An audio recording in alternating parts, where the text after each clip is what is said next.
This is our third count. We've done these twice before. The purpose of these innovation challenges has always been to get kids to think early about innovation.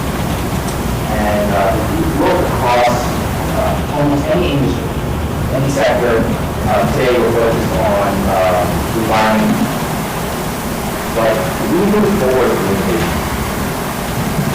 And in fact, at Strive, at our company, the theme for our year is also innovation, because we believe that education needs innovation as well.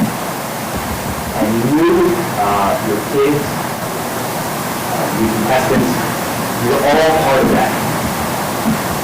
Because getting kids to think at this age about how they can change the world, make the world a better place, be innovative, I think is a real part of how education should evolve. And so I want to thank you, all the parents, all the kids, for participating. This is also, if I'm not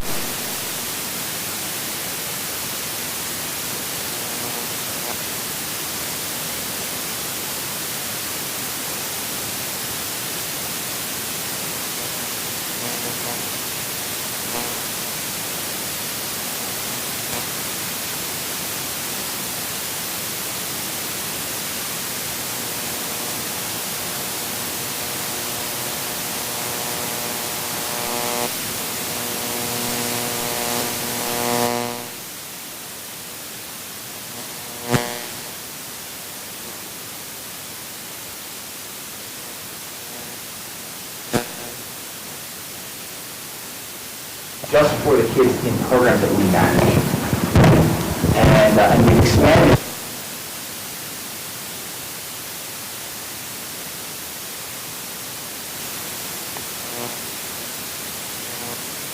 We have, could you guys not hear me? Can you guys still hear me? Yes. Okay.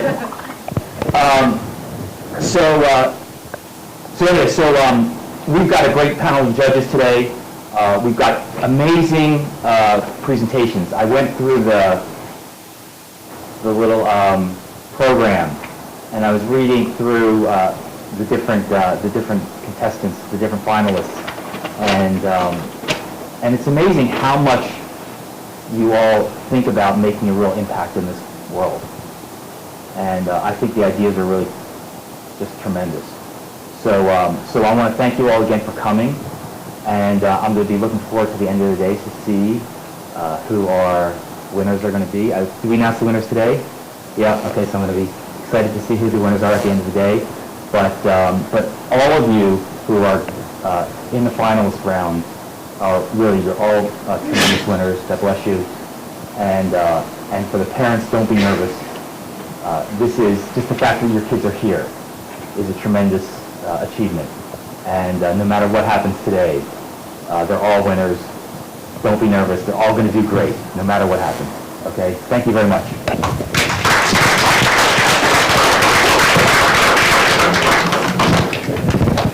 Okay, awesome. Without further ado, we'll go over the agenda here, and just quickly wanted to give a big round of applause to our judges. Thank you for dedicating your time and for being here today, so just give them a quick round of applause.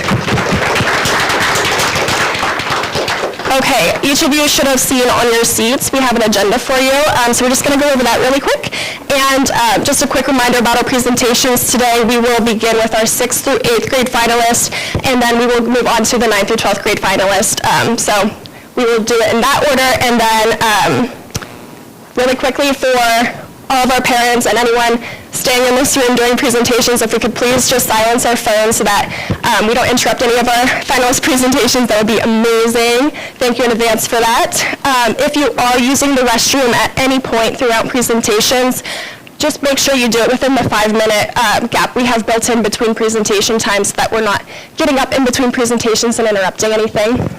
And then lastly, on the very last page of your playbill, on your seats there is a barcode, a QR code that you will be able to scan for public voting. This will take place throughout the duration of the presentations today. So be sure to share that link with all your family and friends, because the People's Choice winner will be announced later today at the very end of all of our presentations. So the proposals with the most votes will earn that spot. Okay, let's see. A couple quick reminders. Finalists that are not currently presenting up here will be held in a holding room for lack of a better word. So you'll be hanging out in there. You can prepare for your presentations a little bit and practice if you'd like. So we'll have someone that will be walking you to and from our presentations here in this room. And then what's the other reminder? Yes, the judging rubric on the agenda. There is a fourth judging piece to it, and I just wanted to point that out really quick for you all. Sorry.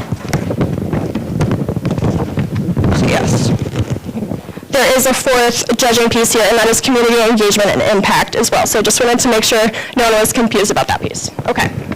I think without further ado, we can go ahead and welcome our first presenter to the stage. First up, we have Margaret Bowman. And then the rest of you all can make your way with Miss Grace Belize over to where you can hang out. But, and just another reminder for finalists, we will have some student interviews throughout the day, and headshots, so if anyone is pulling you out of the room for headshots and interviews, just make a note that we're not trying to steal you away. We're just trying to get your picture and video. Okay, awesome. All right, finalists, you want to come over and head with me?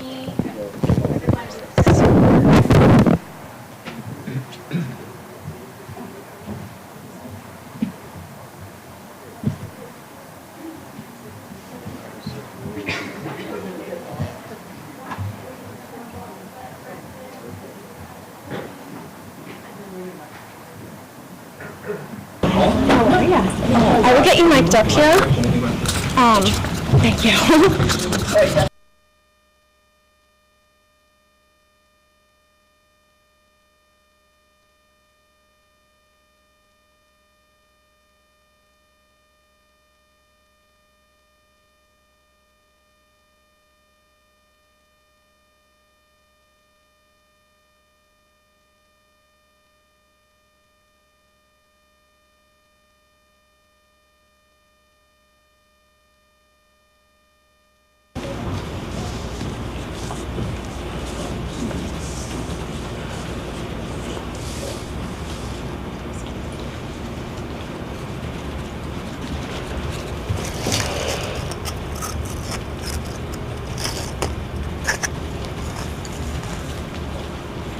That's your clicker for your presentation.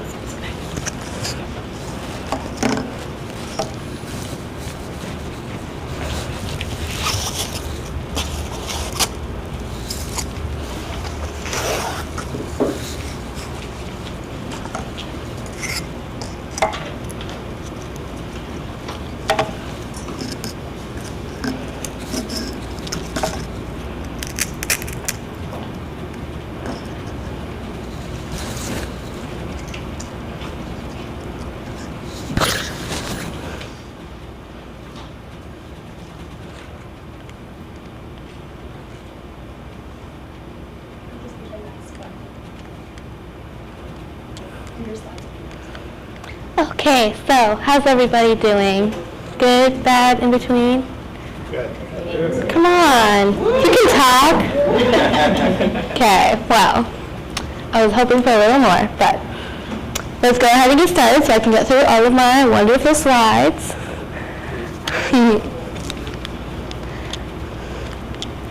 Anyway, my name is Margaret Bowman. I just finished 7th grade. And my presentation is called Safer Air, Safer Habitats.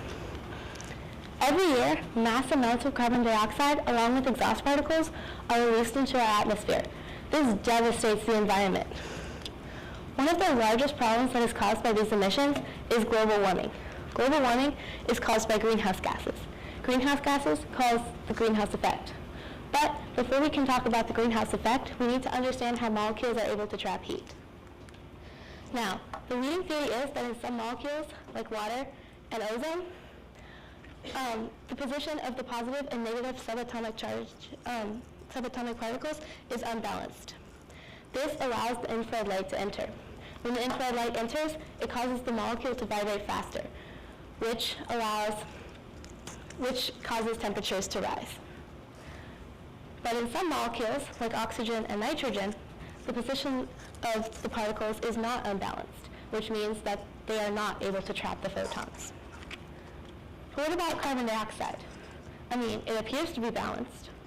But one thing that is important to understand about molecules is that they never stop moving. They are constantly flying around and bumping into each other, but they are also vibrating.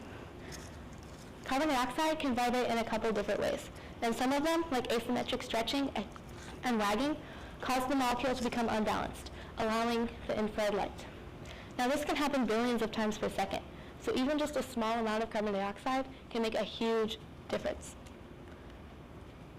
Now that we understand how they are able to trap heat, we can talk about the greenhouse effect. Greenhouse effect is simple. As heat tries to leave the atmosphere, it is trapped and reflected back. Then more heat enters the atmosphere and is trapped. The Earth naturally has greenhouse gases in its atmosphere, and this is one of the reasons we do not experience dramatic temperature differences between night and day. But with the amount of carbon dioxide that humans are emitting, the temperatures are rising dangerously fast. And that's not the only problem with carbon dioxide emissions. Excessive carbon dioxide can harm plants and animals. In animals, it can cause respiratory conditions and harm the lungs. And in plants, it can affect the way they get and circulate water, and it can stem their growth. Also, car emissions contribute to air pollution. Air pollution causes birth defects, diseases, and many other side effects in animals. And in plants, it can prevent them from getting the resources they need to survive. It can demolish habitats. But how much carbon dioxide and pollutants do cars actually emit? Well, studies show that transportation accounts for more than 39% of total carbon emissions. And of that 39%, cars account for about 58%, making them the largest contributor. Every year, cars in the United States emit about 374 million tons of carbon dioxide. Just to put that in perspective, that's equivalent to about 1,248,000 blue whales. And the United States only accounts for about 15% of worldwide emissions.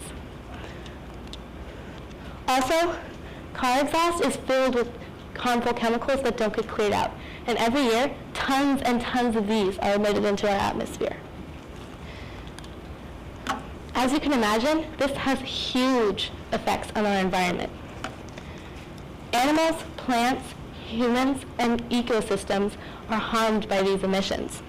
Global warming harms organisms that are unable to adapt, and it puts strains on food and necessary items. Pollution creates unhealthy environments for plants and animals, and it can weaken and kill them.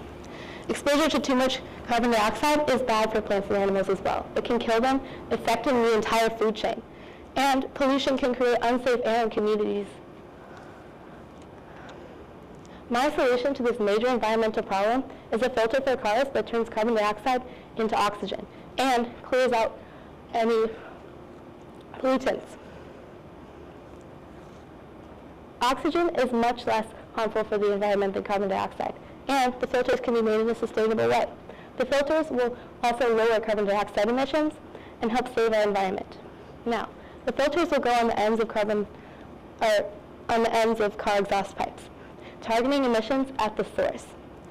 The filter can be made one of two ways. It can either be a plant filter or a mechanical filter. The first option is a mechanical filter. Now, I'm sure a lot of you are wondering, is this even possible? The answer is yes. Carbon dioxide is made of 2 oxygen molecules and 1 carbon molecule. And oxygen is made of 2 oxygen molecules. So to turn carbon dioxide into oxygen, you need to use heat and pressure to break the molecular bonds. Now, there have been many experiments that have tested this idea, but one in particular caught my attention. An experimental machine on Mars called the MOXIE was able to trap carbon dioxide and release it as oxygen. The results from this test were astounding. We were able to produce an amazing amount of 98% pure oxygen. And not only does it prove that the theory is possible, it also proves that it can be done in a reasonably sized machine, because the MOXIE was only about 9 by 9 by 12 inches. It proves that a similar model could be built here on Earth, and a specialized model could be put onto car exhaust pipes. My mechanical filter design consists of 3 chambers. an advanced filter, a converter, and a basic filter. The advanced filter is first. This is to prevent clogging and malfunction inside the converter, as well as to begin deep cleaning the air.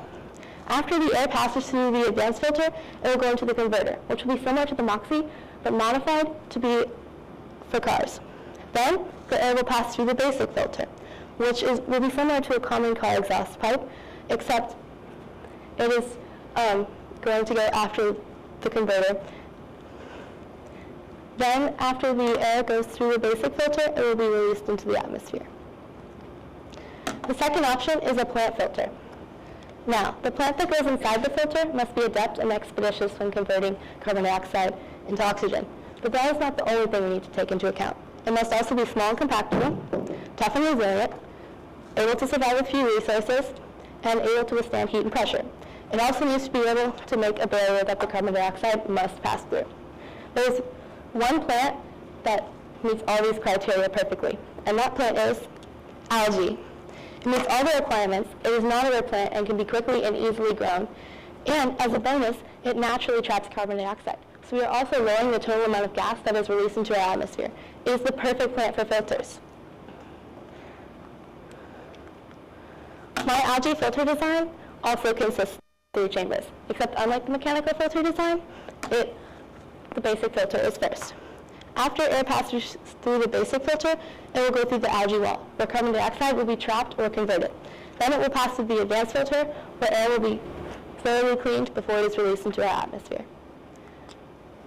My filters help stop the issue and save our environment. Without mass amounts of carbon dioxide and pollutants in our air, global warming will start to slow. Plants and animals will have safer habitats. They will also stop dying. Also, we will have better air in communities.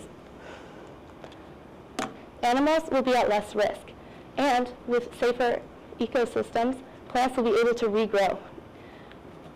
Plants and animals can make a comeback to sustainable members, and our environment can be restored. Now, let's talk about how I'm going to get these filters out into the world. First, we will start with cities that want to become more eco-friendly.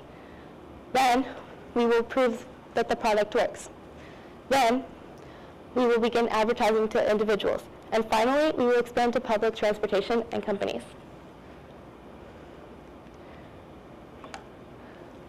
The first step is to start with cities that want to become more eco-friendly. Some cities across the United States want to become a green city. One I looked into was Breckenridge, Colorado. It has a plan to have 0 carbon footprint by 2030. We can donate a couple prototypes to these cities and they can test them out. When the cities see major improvements in air quality, it will prove to people that the filters work well in the real world. Maybe cities will want some more. Once the product is proven to work, we can begin advertising to individuals, because the more people that use it, the more impact there is. Then, once the filters become desirable, we can begin advertising to companies. The more people that use it, the more impact there is. Now, the community is so important to my project. The community can help promote the use of my filters, because if not very many people use them, there will be little to no impact. But if tons of people use them, the results would be phenomenal. Also, my filters help give safer air to communities. And not only does it give better air to towns and cities that need it most and help restore habitats, it also helps make people more aware of the issue and makes people more engaged and ready to help. My filters help save our environment. They help restore our habitats, and they help bring the community together. Every life we can save or make better makes the effort more worth it, because our biosphere is so important, and we need to do everything we can to protect it. And the safer the air, the safer the habitat.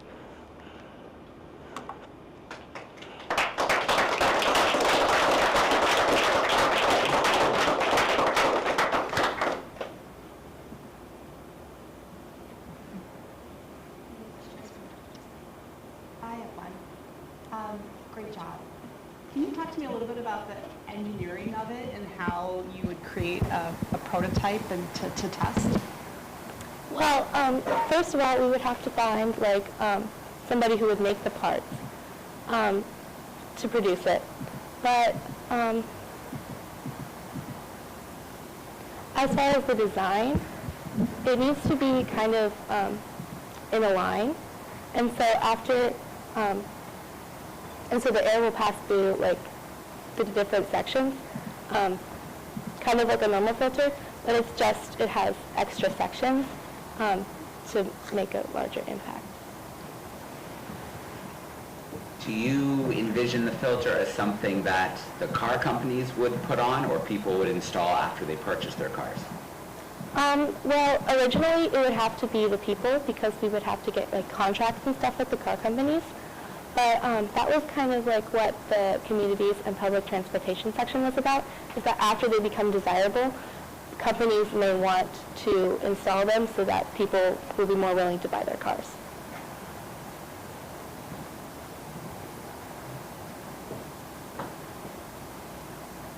Any other questions? Thank you so much.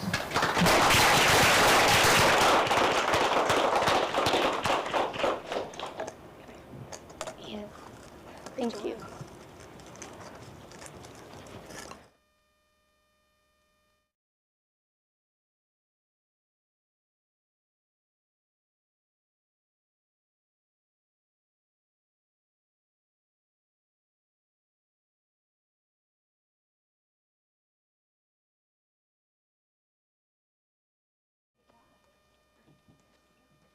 Let me get your mic up here.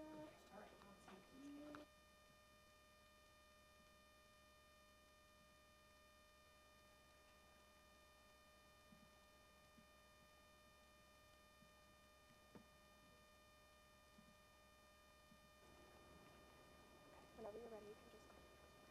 You'll have 10 minutes to present and then 5 minutes.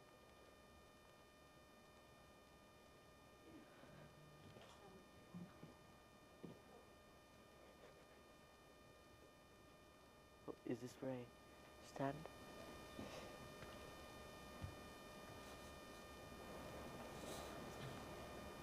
Okay, I'm ready. Hi everyone. Hello. 25% of marine species depend on the coral reef to survive. You can see some images of these majestic and unique species here. Now imagine them all gone, wiped off the face of the earth because we humans didn't do enough to save our coral reefs. This is not fiction. This is reality. It is estimated that 90% of coral reefs will be wiped out by 2050 if we don't take drastic action right now. The fastest way to prevent this impending crisis is early detection of coral reef diseases. This allows us to treat the problem before things turn critical. I'm Nirvana from California. I've always been passionate about saving our oceans. I created my own programming language called Tachyon at age 11, and I created an AI which can successfully detect Alzheimer's disease from medical images. The lesson I learned is that I can use the same technology to help save our coral reefs. So who are the stakeholders involved in coral reef conservation? First is marine biologists, which are like the radiologists of the ocean. Marine biologists analyze coral reef images to diagnose diseases. Then there are citizen scientists, who are the eyes on the ground. They monitor coral sites. Finally is conservation programs, who do large-scale monitoring with live cameras. And now let's look at the three main threats that coral reefs reefs face, which are bleaching, which is caused by environmental stress like pollution, banding, which is caused by poor water quality, and whitepox, which is caused by a human bacterium.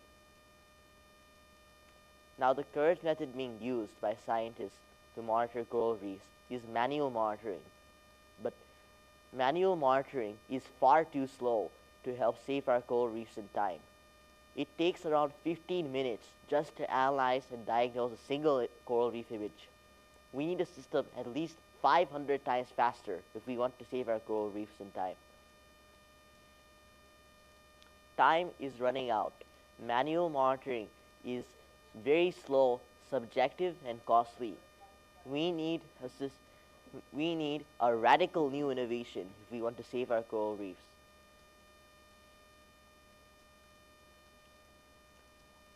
One new technology that offers help is AI.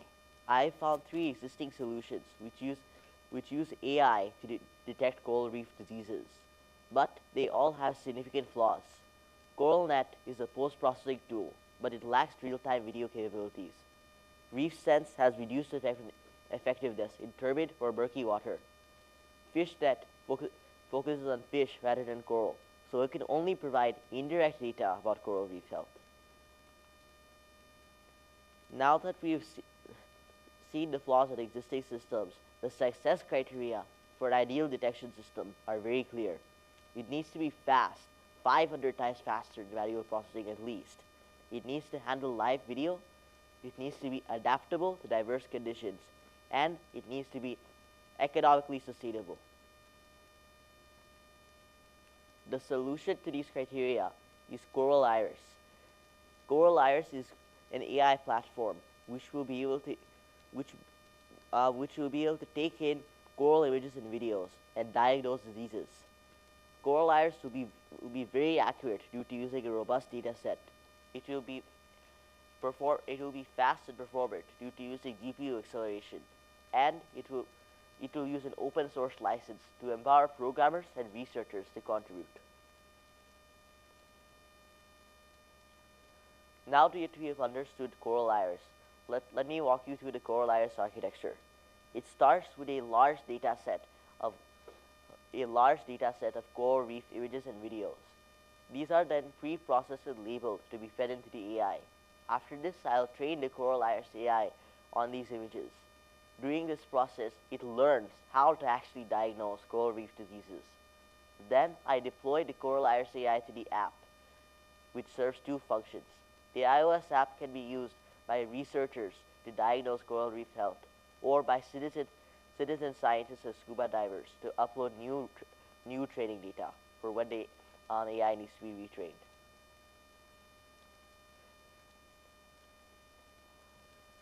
But unfortunately, Coral Iris faces several challenges it needs to overcome.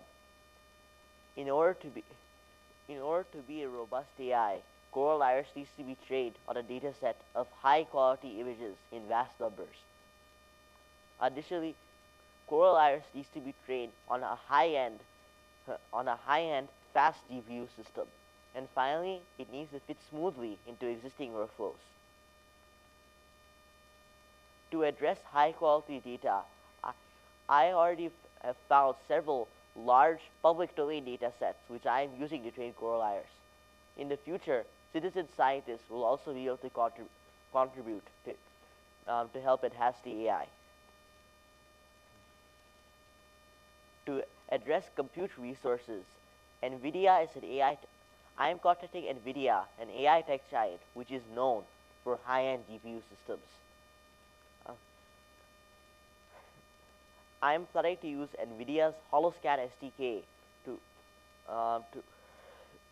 to accelerate Coral Iris's performance. Additionally, I contacted NVIDIA manager Adam Thompson, and he said he was interested in featuring Coral Iris on the HoloHub repository. This could be a game changer, as many scientists are using HoloHub code. To address market adoption, I have contacted Reef Guardians and Scripps Institute. These are both applied research organizations for coral reefs.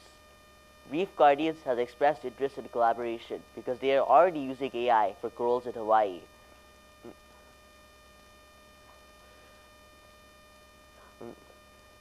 Coral Iris could be a great fit for a pilot study. The best part is that I already have a working prototype model for Coral Iris. It already runs 180 times faster than manual processing. because it uses GPU acceleration. This prototype can also accept live video because I based it on a YOLONet AI model and modified it. A good product needs a good revenue model. Coral Iris will be a cloud-based AI service with no installation required. It will be free for research and education and paid under a monthly fee for commercial usage. So here's a quick review. I already have a working prototype of the AI system for Coral Iris. I then need to optimize and refine it to be a fully functional AI. Then I need to deploy it to the iOS app and the website for Coral Iris.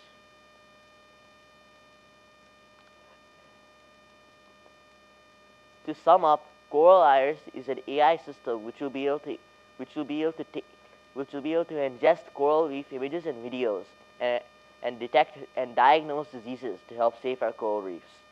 Coral Iris is going to be a powerful weapon in our battle against coral reef destruction. But as useful as AI technology is, it is humans like you and me who are the true catalysts for change. I need your help to spread the word and save our coral reefs. Thank you for your time. It's been an honor. I am ready to take any questions.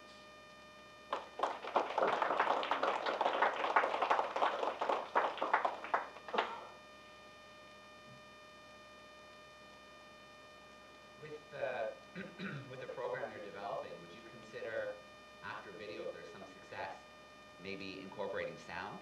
Because there's a lot of research that shows sound is a really good indicator of a healthy coral reef as well.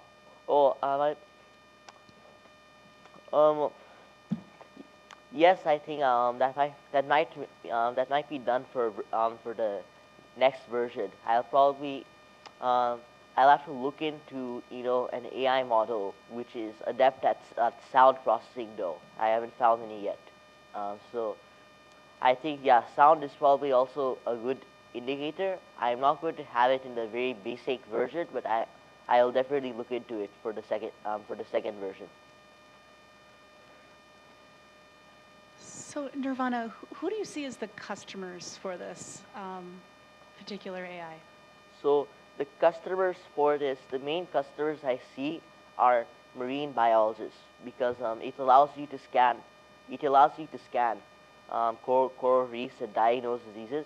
So I think it will be very useful for marine biologists' work because then they can focus on the most important thing, which is actually implementing conservation plans instead of just having to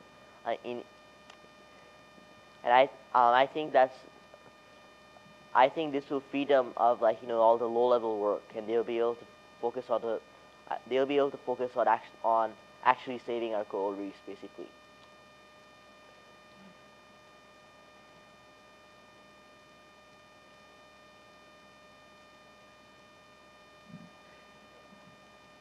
And then, what role do you envision? Can you talk a little bit more about community? How are you going to get the community excited and involved? So how am I going to get the community involved? First of all, I'm citizen scientist. So this is an AI system, right? So it needs what's called training data, which is in my case, it's a set of coral reef images which have labels, healthy/unhealthy, bleached, and so on, right? So what I want to do is I'm going to have citizen scientists who will be able to contribute new data to help with the AI model. So I think that will, and also I'll promote Coral Iris for scuba diving communities. So I think that will also help strengthen the community aspect of it. Nirvana, I think first I'm extremely impressed. You've put together something that is really thoughtful and well articulated. So thank you for your hard work. What inspired you to work on coral? Coral Iris. Well, I live in California, right on the coast. So I've grown up with the oceans, right? And I heard about this stuff that coral reefs are dying, and I was determined to find a way to help to contribute to help save them. and also around the same time, I was researching into AI for a project which relates to Alzheimer's, because my grandma was actually ill at the time, so I was looking into that's what sparked me to make an AI system for Alzheimer's. After that, I decided I'll make an AI to help save our coral reefs. That's what inspired me, basically. So that those two inspirations of wanting to save coral reefs and and my knowledge in AI, that's what sparked it, really. Are there other social problems you're interested in trying to solve with AI?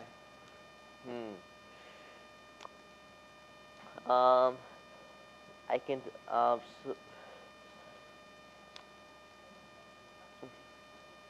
I can well, another social, like a social problem. I'm not sure if I have a social problem, but there's something I did want to make with AI, which is I wanted to have like a system which can let you which generates which helps you prepare for tests, basically. Because I think that's going to be very important. We don't have good it we will have much better test prep material. And I think current AIs cannot really do it well because they can't properly do math. Like if you ask ChatGPT to generate an ACT test. So I want to have an AI which lets you generate practice tests, and it also can like work like an like an adaptive teacher. Like maybe it will notice what you got wrong on your practice test, and it will tell you what to improve, and it will adjust the questions in the next one based on that. That's something I want to solve using AI. I want to solve test prep using AI. Awesome. Great job.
Yes, and Thank you. I'll be continuing the presentation on my website. This is lyctt.ly if you want to follow along. Wonderful, I'm thank going you. to check it out right now. Absolutely. It's a good thing I have my desktop. Oh, gosh, it's not so good. Everyone has a good website also. I know, this is great. Okay, good morning, everyone. Distinguished judges. First of all, picture yourself on a sun-kissed beach, toes buried in warm sand, the waves serenading your presence. For me, that's always been the quintessential summer escape, the kind that's renewed my perspective and provided a respite to the hustle and bustle of city life. But what if I told you, you could channel your own love for the ocean and help us turn it into something greater? My name is Ilyani Gonzalez. I'm in 7th grade, 11 years old, and presenting on behalf of my company, Nereid, a nonprofit organization dedicated to formulating innovative solutions to help save these resplendent tapestries of life, our waters. At Nereid, our goal is to use natural and renewable materials that can be easily obtained and applied, from targeting the main problems of ocean acidification and pollution, to enhancing biodiversity in a sustainable, effective, affordable, but most importantly, a safe way or as we like to call it, the criterion of the seas. So let me begin by debriefing the issues NERIAD aims to target in 2024, starting with ocean acidification and pollution. According to data collected from the NOAA over the past 200 years, the world's oceans have absorbed more than 150 billion metric tons of carbon dioxide emitted from human activities. In other words, that's enough CO2 to fill a train that could wrap around the equator faster than you can say carbon footprint, 13 times a year. As a result, in 2016, a massive coral bleaching event occurred in Australia's Great Barrier Reef due to acidification and rising sea temperatures, killing off nearly 30% of the reef's corals. It's also extremely harmful to shell-forming species because it reduces the availability of carbonate ions, which are crucial for these organisms, again including coral, to build and maintain their calcium carbonate shells, resulting in thinner shells, slower growth, and a much higher mortality rate. This can lead to the collapse of aquaculture industries, which account for thousands of jobs worldwide. Marine biodiversity, on the other hand, which can be described as the variety of oceanic life, is like the ultimate underwater utility company, providing oceanic oxygen, seabed carbon storage, and aquatic water filtration services to keep our planet running smoothly, and all without sending us a monthly bill. However, the decline in marine biodiversity hinders the ocean's ability to provide food for a growing population, as shown here.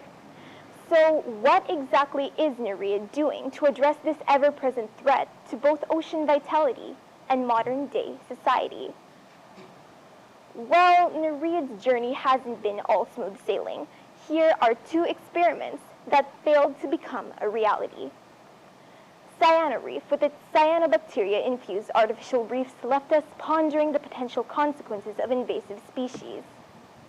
Limelight's limestone experiments didn't quite meet the sea's criteria either. It was too expensive, not sustainable, and potentially harmful to marine life. But let's steer away from the doom and gloom and set our sights on the horizon, our newest solution to solving this oceanic crisis. Operation Biotide. With our newest project, we're not just dipping our toes in the water. We're diving in head first to turn the tides on marine degradation. More specifically, Biotide is a project that aims to build new ecosystems, provide alternatives to current coral restoration efforts, and assist in the absorption of CO2 in one fell swoop. How? With the help of an unlikely but powerful trio through artificial reefs. Magnesium oxide, seaweed, and let's not forget, biochar. Let's take a closer look at each of these materials. Magnesium oxide, a mineral that can be obtained from natural sources, is shown to be a significant pH buffer, freeing carbonate ions and creating the ideal environment for corals and other calcifying organisms to build their protective exoskeletons. Next up, we've got seaweed. You know this one. These towering algae play a crucial role in aquatic ecosystems, providing food and shelter to marine life, sequestering carbon from the atmosphere, producing oxygen, reducing damage from storms, and filtering harmful pollutants. In addition to live specimens, Operation Biotide also aims to direct most of our seaweed use toward the implementation of extract, which has been shown to significantly enhance photosynthesis. Now, I know what you're thinking. Being animals, corals technically don't perform photosynthesis.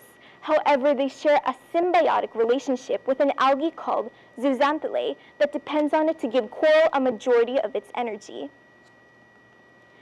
And lastly, we have biochar. Made from organic waste, studies from top universities have showed that biochar plays a dual role in both sequestering carbon from the atmosphere and enhancing the growth of phytoplankton, which is a primary source of corals' nighttime energy. Additionally, NERIAD is working to develop a slow pyrolysis technique, which is basically a process that burns organic matter in a low oxygen environment for an extended amount of time to prevent oxidative reactions that could lead to degradation. And finally, no innovation is complete without a thoroughly planned process, as well as a sprinkle of community engagement. which is why I invite judges to follow along at cutt.ly/Nereid as I continue the presentation on a website I proudly coded myself, as the best way to reach people these days is online. Welcome to Nereid. As you explore our homepage, prepare to be captivated by the wonders of the ocean. In fact, our namesake stems from the sea nymphs of Greek mythology, protectors and patronesses of everything beautiful about the deep blue. Meanwhile, be sure not to miss the fun facts I've scattered about to draw viewers in, adults and children alike. Beyond this, we also have some info on community engagement, as saving the ocean is no one-person job. From events like webinars and tours, I'll be able to garner further support for Nereid's projects, invite citizens to help collect data on our artificial reefs, and through shoreline cleanups, collect the raw materials needed to build up this underwater ecosystem. On that note, let's head up to the Operation Biotide page. Scrolling past the basic information, here is more on the process of how we plan to implement biotide in the real world, following lots of testing in a controlled environment, plus a bonus 3D model of how our reef will look like once we launch it. Historically, coral restoration efforts have focused on replanting coral directly onto the same reefs where they already died. This method is akin to sowing seeds on barren ground. Let me explain. When coral dies, it often does so due to adverse conditions like ocean acidification or rising sea temperatures. Basically, replanting over dead reefs means subjecting the baby coral to the same unfavorable conditions that led to its demise in the first place.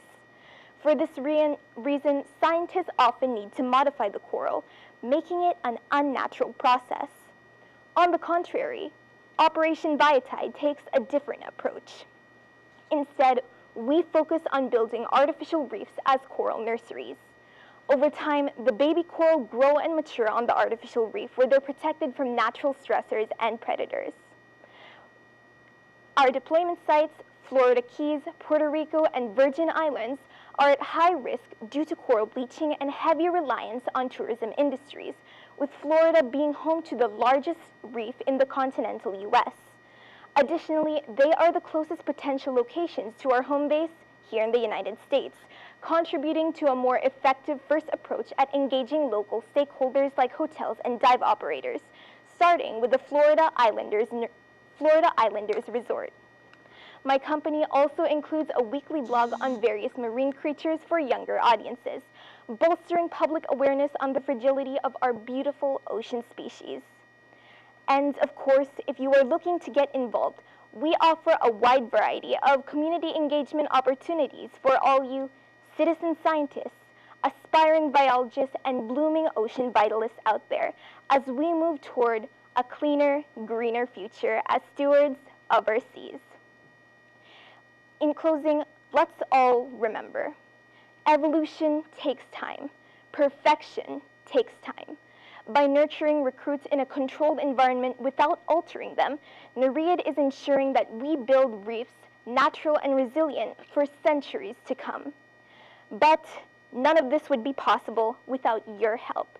So join us in this vital mission today as we foster biodiversity beneath the tides with Operation Biotide. Thank you.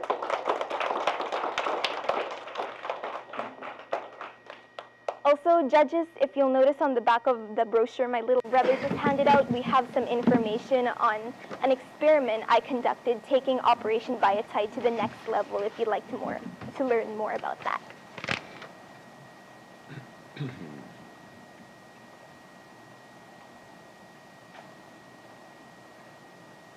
I have a question. So walk me through how it works. So this goes in the ocean and it's got biotide in it? No, it's the bulk of... Bigger though, right? Well, of course. Yes, that's just a model. I work with fellow ocean enthusiasts who sponsored the creation of this 3D model, but basically biochar will be the bulk of our artificial reef, being the most inert of all the three materials. and then we'll glaze it over with magnesium oxide and seaweed extract. Seaweed extract will continue to promote photosynthesis in the zooxanthellae, and the magnesium oxide will continue buffering pH levels and increasing it to lower hydrogen ions, therefore freeing carbonate ions, so corals and other calcifying organisms can build their exoskeletons. So after you have them in the water, it sounds like your plan is to use them as a nursery. So how will you pick the species of coral? Will you look at coral that's naturally in the area, or will you look at species that are maybe a little more tolerant to things like climate change? No, so we aim to use natural processes to promote more heat resistance in coral rather than introducing a new species to the environment. If it's in the case of Florida Keys, we'll pick staghorn coral since it's native to the area. And then through the buffering of pH, we're making it more heat resistant, which is what it used its calcium carbonate exoskeletons for. By reducing the amount of hydrogen ions in the water, we're freeing the carbonate ions to be more likely to bind with calcium and create those protective shells.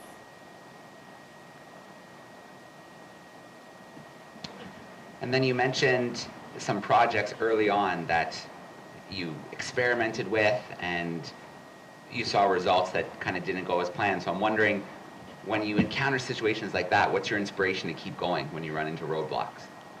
So, for example, in the case of cyano reef is actually the reason why I developed the SEAS criteria: sustainable, effective, affordable, and safe. I plan to first start with a pilot phase, monitoring Operation Biotite in a controlled environment and collecting more data on it before implementing it in larger real-life environments. And I also conducted an experiment on it to make sure that it effectively buffers the pH levels.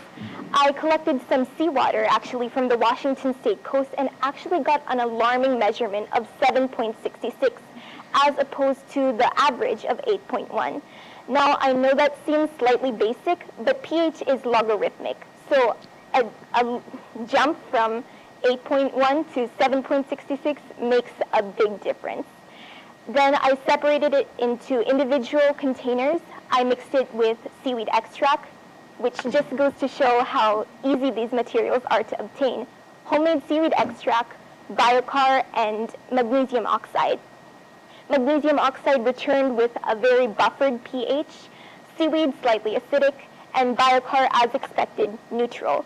Then I mixed them together, and after adding the right amount of magnesium oxide, it buffered to about 9.20 in the pH level.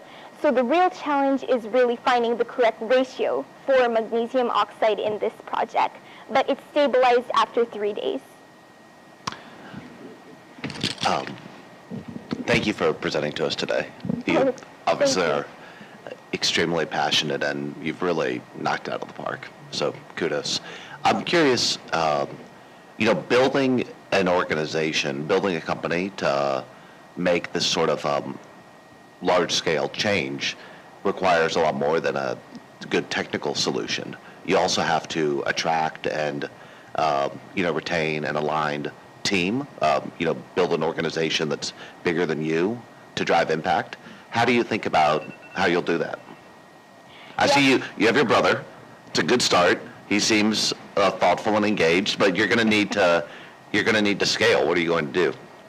So I am still a little bit young for this project. So my first step would be to find a mentor or a professor that specializes in this subject and continue to test my Operation Biotite in controlled environments before presenting to different companies I can partner with. For example, I did mention that I'll be partnering with the Florida Islanders Resort on a local level. That's in the Florida Keys, especially since Florida is home to the largest reef in the continental U.S. I know that they'll make a good partner because I researched into their history, and it turns out they're very interested in partnering with various organizations related to habitat conservation. And then I'll look for additional partners, seek grants from government organizations like the EPA, the Environmental Protection Agency, and the NOAA, National Oceanic and Atmospheric Administration. And once Biotide is up and running, I plan to also implement and adopt the coral program, which engages local communities in sponsoring portions of the reef. This both educates the community on the impact of Operation Biotide on the marine environment and engages local stakeholders in investment for the conservation of these beautiful habitats. What do you think is the top way that you'll need to grow as a leader to achieve your mission? Could you repeat that? What do you think is the top way that you'll need to grow as a leader? How will you need to improve your skills to achieve your mission? Yes, I'll definitely, like I said, my first step will be to find a mentor. I still need to gather some real data and really present this in a way that's convincing for others to join me in my mission. I plan to also find other young scientists, like the ones back there, they're wonderful people, other young scientists to help with my mission, and ocean enthusiasts. I built a good relationship with my local mayor over a different competition, and I plan to start locally and then implement my project, really deploy it in my target areas. So just one more question for me. I've seen lots of designs for artificial reefs. Where did cubes come from? What led you to cubes for the design? So I like to think of this as a crib-like design. It's designed to be a protective environment for both coral and marine life. If you can see, it has like this grid-like shape. That's because biochar has a naturally porous structure which encourages the growth of coral and attracts different plankton for coral growth. And it'll serve as a protective area for spawning, fish spawning. And it mimics natural reef ledgers to attract more marine life so fish can lay their eggs in there protected from outside predators. Great job, Eliani. Okay. Thank you so much for these questions, judges. This will really help guide me when I continue this mission in the future. Congratulations. Okay, thank you.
My name is Hannah, and my idea it's called EFC, Equine's Farms Connections, and yeah, I'll explain to you about it.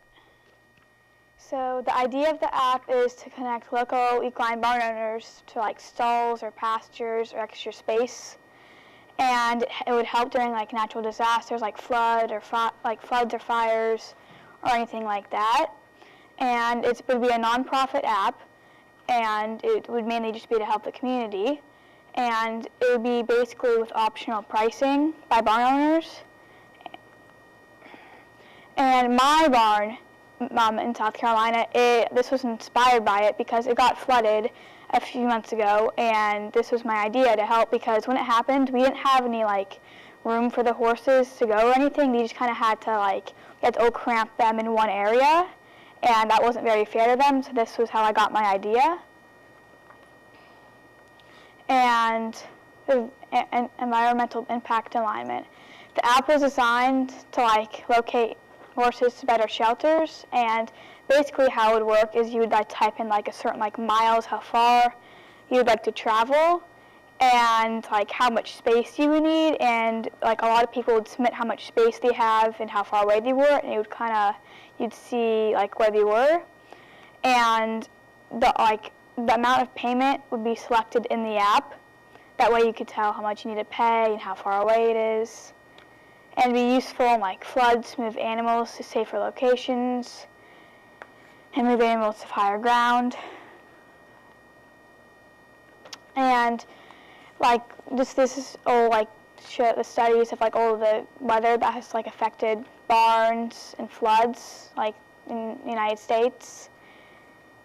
Yeah.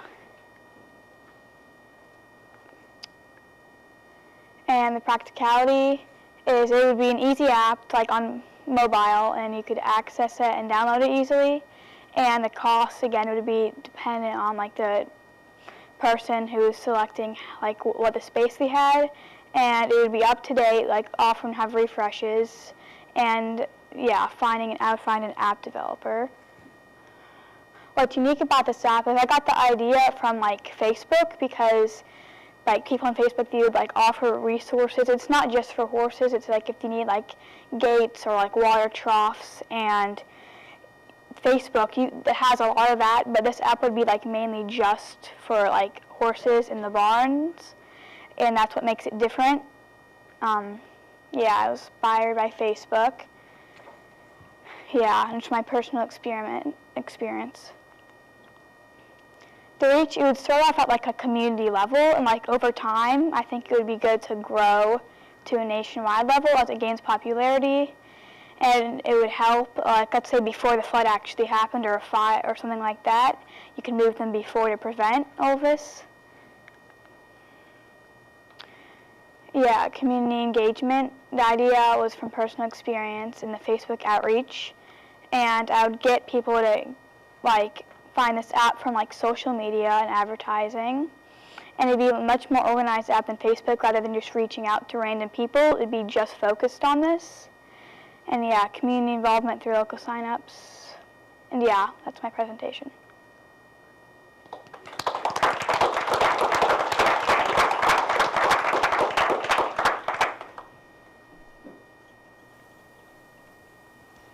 Did you do any research on just how prevalent the issue is of barns in areas that might flood? Like, how big of a market are we talking about? Well, yes, so I haven't done too much research on that, but it could really happen anytime. It just depends where your barn would be, if like the ground level, or if not, because it could really just happen anywhere depending on the area. So yeah, I just mainly focus towards that depending where you are. That's why I'd like want it to, in the future, be like a nationwide thing. That way, like everybody could access it.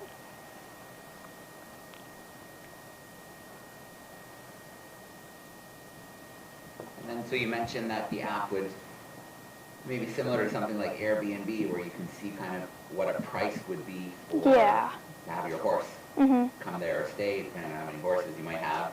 Do you think there could be other ways, maybe incentives that you could provide barns or people with space to put their services up, maybe for times? Yeah. You know, sometimes in an emergency, funds are tight, or Yeah. it's unplanned for, it's a surprise. So do you think there's a way we could get people excited about giving their space to be on this app? Yeah, there maybe could be like options where if it was like an emergency, and like, yeah, it would be, if it would like to make it less expensive, you could just like, because there would be like you'd try to get a lot of people, that way there's like a lot of options. And yeah, it'd just mainly to be, because like, not all the time there's always going to be a place that might not happen, but it would just be an option instead of just letting your horses just be there in that situation.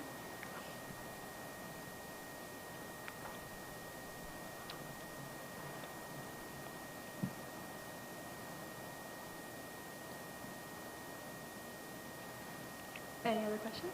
Okay, awesome. Great job. Great job.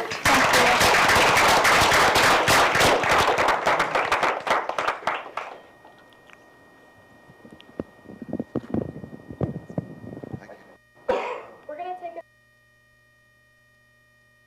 a restroom, anything like that. And that concludes our 6th through 8th grade presentations. So we will move on to our 9th through 12th grades after the break.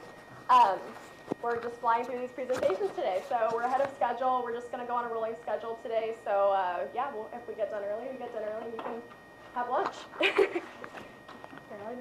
Okay. Is it just like a clip, or let me see how he's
2, 3, 4, 5, 6, 7, 8, 9, 10.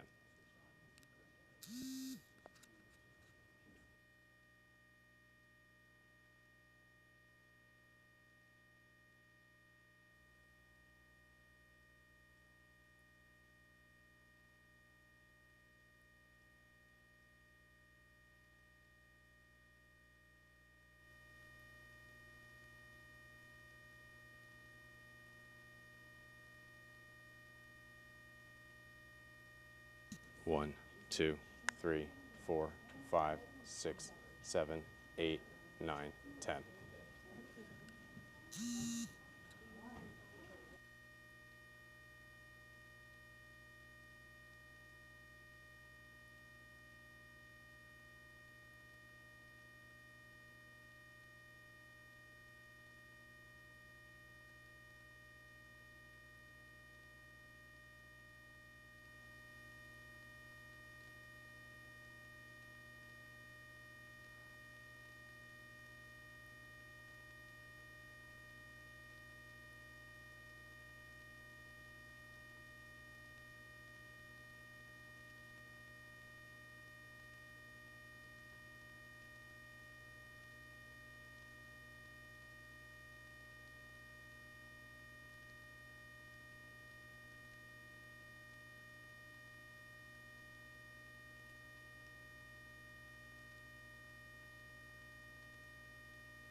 This is test 1, 2, test 1, 2.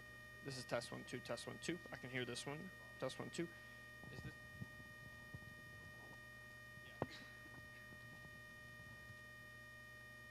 This one's red. Test 1, 2, test 1, 2.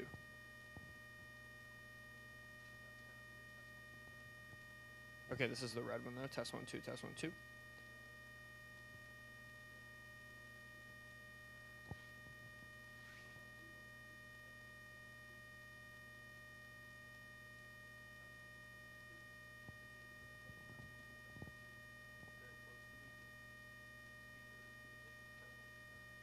This is back to the one that works. Test 1, 2, 1, 2.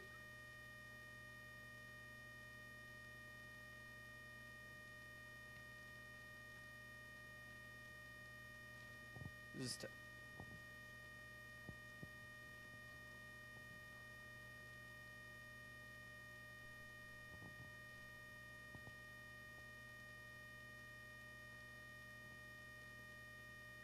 1, 2, test 1, 2.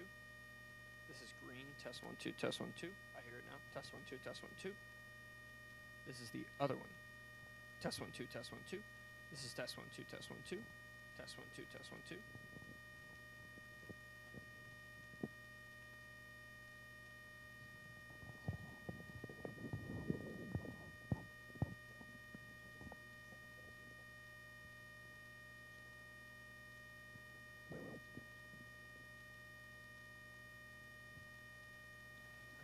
There's so many different types of work that needs to work.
1, 2, 3, 4, 5, 6, 7, 8, 9, 10.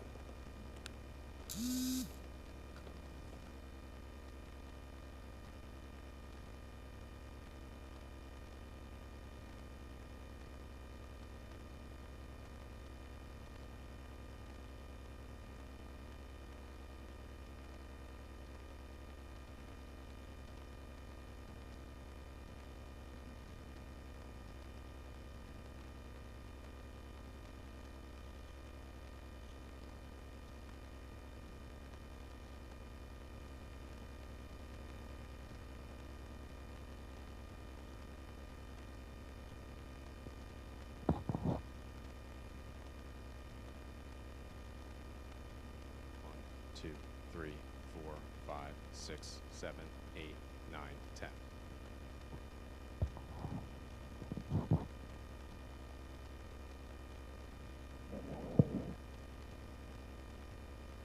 1, 2, 3, 4, 5, 6, 7, 8, 9, 10.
apologize to have to click through slides. That's everything. Do you guys have any questions? No. Okay, great.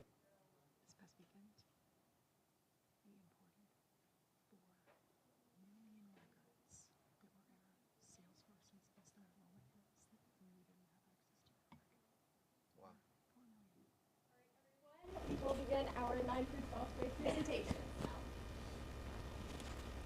Hello everyone, my name is Ayan Ahmed. I am 15 years old and I'm in 11th grade. My name is Bisma Ahmed. I'm in 11th grade and I'm also 15 years old. This is our Innovation Challenge proposal.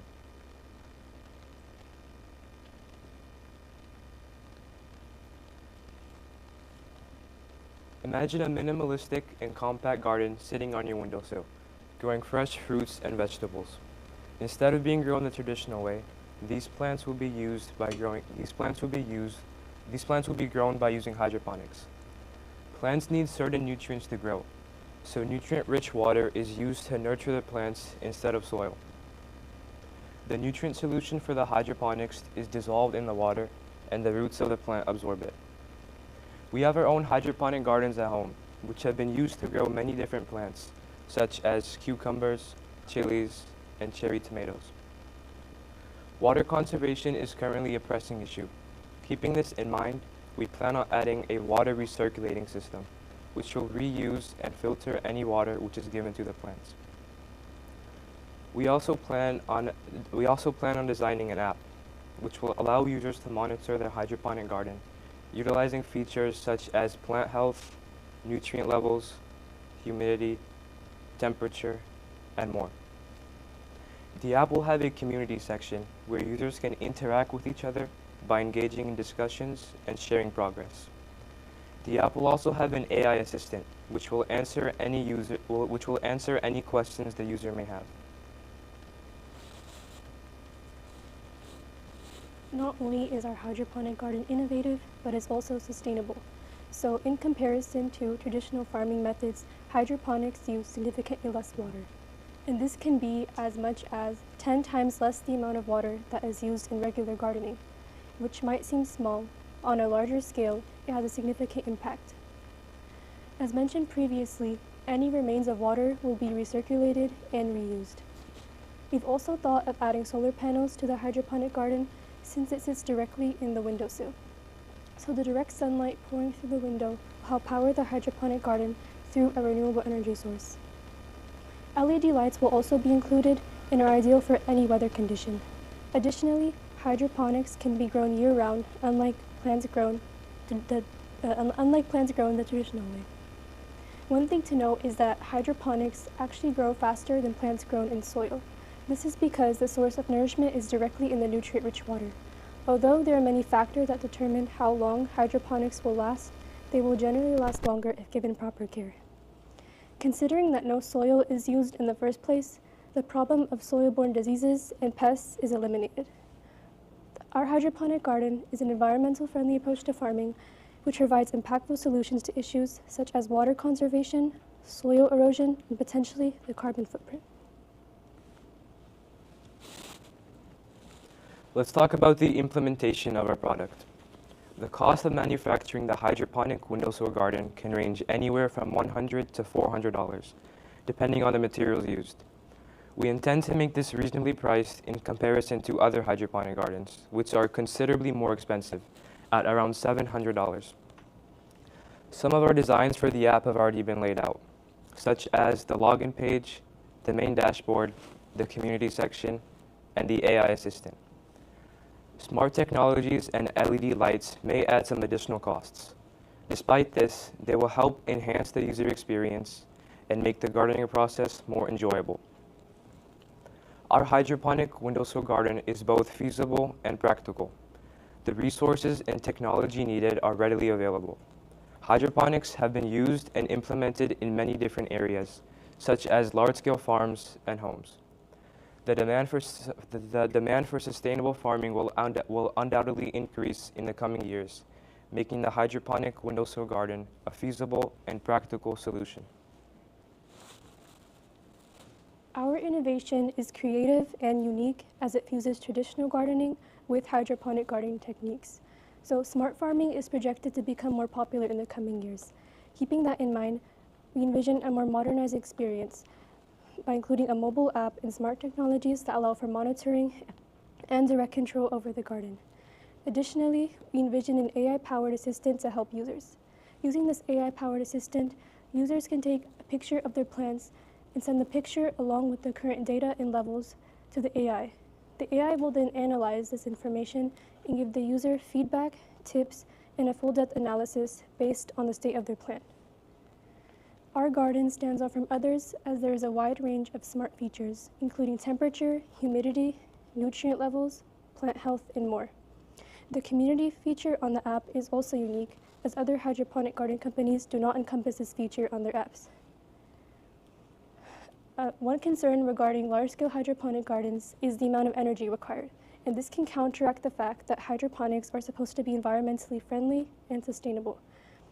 However, our garden is intended to be compact, and by adding solar panels onto the hydroponic garden, it will be more sustainable since it is powered by a renewable energy source. Overall, our hydroponic garden is intended to be easy to use and accessible for everyone, even for those who are not very technical. Our hydroponic windowsill garden is intended to be for everyone, including urban residents who may live in small homes and lack space, beginner gardeners who want to get into gardening and learn more about it, and health-conscious individuals who want to grow their own organic produce. The compact and minimalistic nature of the garden allows it to easily fit in small spaces, making it ideal for any home or apartment regardless of size. We also plan on adding a feature in the app which will allow users to collaborate with others who live in the same area. Our proposal actively engages with and positively impacts the community. The mobile app will have a community section where individuals can ask and answer questions, post tips in progress, help others get started, or simply just discuss matters with other gardeners. The community section is intended to foster a sense of shared learning and a close-knit community of gardeners. Users are also helping to contribute to a more sustainable future by growing their own fruits and vegetables. On a larger scale, carbon emissions can potentially be reduced if there is less reliance on commercially grown produce, which often has pesticides and ultimately leads to more carbon emissions considering the transportation and storage involved in the process. Using the community section, users will be more inspired to grow their own plants amid seeing the progress and results of others. We also plan to add features that will localize the experience, so users can organize local meetups or clubs related to hydroponic gardening. This will help strengthen communities and bring them together. Localized food production and sustainable living is also promoted and benefits both the people and the environment. This is what we envision the app to look like. The first image shows a login page where users will be able to create an account. The second image shows a dashboard, which has all the main features, allowing users to monitor their plant health, nutrient levels, humidity, temperature, and more. The third image shows the community section, where users can ask and answer questions, like and comment on posts, and follow others. The fourth image shows the AI assistant. Users can ask the AI assistant questions and upload photos of their plants to receive feedback and tips. This is some concept art I drew of the hydroponic window garden. At the very top, there is an LED add-on which can easily be removed if preferred. The entire structure will be made entirely of recycled and sustainable materials. Other hydroponic gardens often use materials that are harmful towards the environment, such as plastics. The design itself will be minimalistic, and the product will come with sample seeds, pods, nutrient solution, and materials to mount the application onto the window if needed. On the hydroponic garden, there will also be a small panel where some of the features can be controlled. However, the most convenient way to monitor everything would be through the app. And we'd love to answer any questions you might have.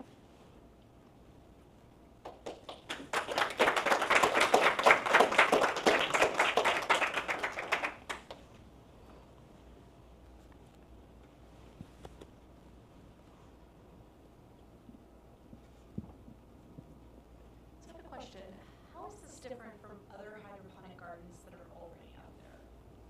you can do this one. Okay. So other hydroponic gardens, we have our own hydroponic gardens, so we know this from experience that they take up a lot of space and they're very hard to use. Like, they're not beginner friendly. So we intend to make ours compact for those who don't have much space, and also easy to use for beginner gardeners or people who want to get into gardening. And other hydroponic gardens often have like subscription-based models, and they require you to buy their own like nutrient solution, seeds from their own company. However, with ours, you can buy from any like hardware or gardening stores. You can buy your own seeds or pods for your hydroponic garden. And with the garden you're designing, is it going to be like a one-size-fits-all solution, or are there going to be options for people who want maybe bigger gardens or other size solutions? Depending on which plants they want to grow, there will be different sizes. Yeah. But as of right now, this one is intended for those who don't have much space. So those who live in small areas, this hydroponic garden is ideal for them. However, in the future, we can create more models that are bigger for those who want a bigger hydroponic garden. And then what about, so I've never gardened that way, so I'm curious about maintenance for something like that. Are there a lot of parts that can break down? What's maintenance like for? So like there is maintenance. So you have to like refill the nutrient solution, and you have to regularly take care of your plants. However, if you consistently take care of your garden, it should be well maintained and not break down in any way. Another good thing is that you can do hydroponics year round. It does not depend on the weather.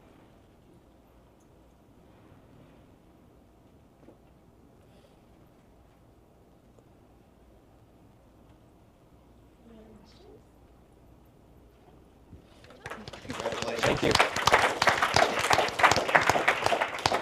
On the table? I don't know. Yeah, just put it on the table. Okay, better then. Okay.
Good morning, ladies and gentlemen, boys and girls. My name is Julian Franklin, and I currently go to Miami Northern Senior High School in Miami Gardens, Florida.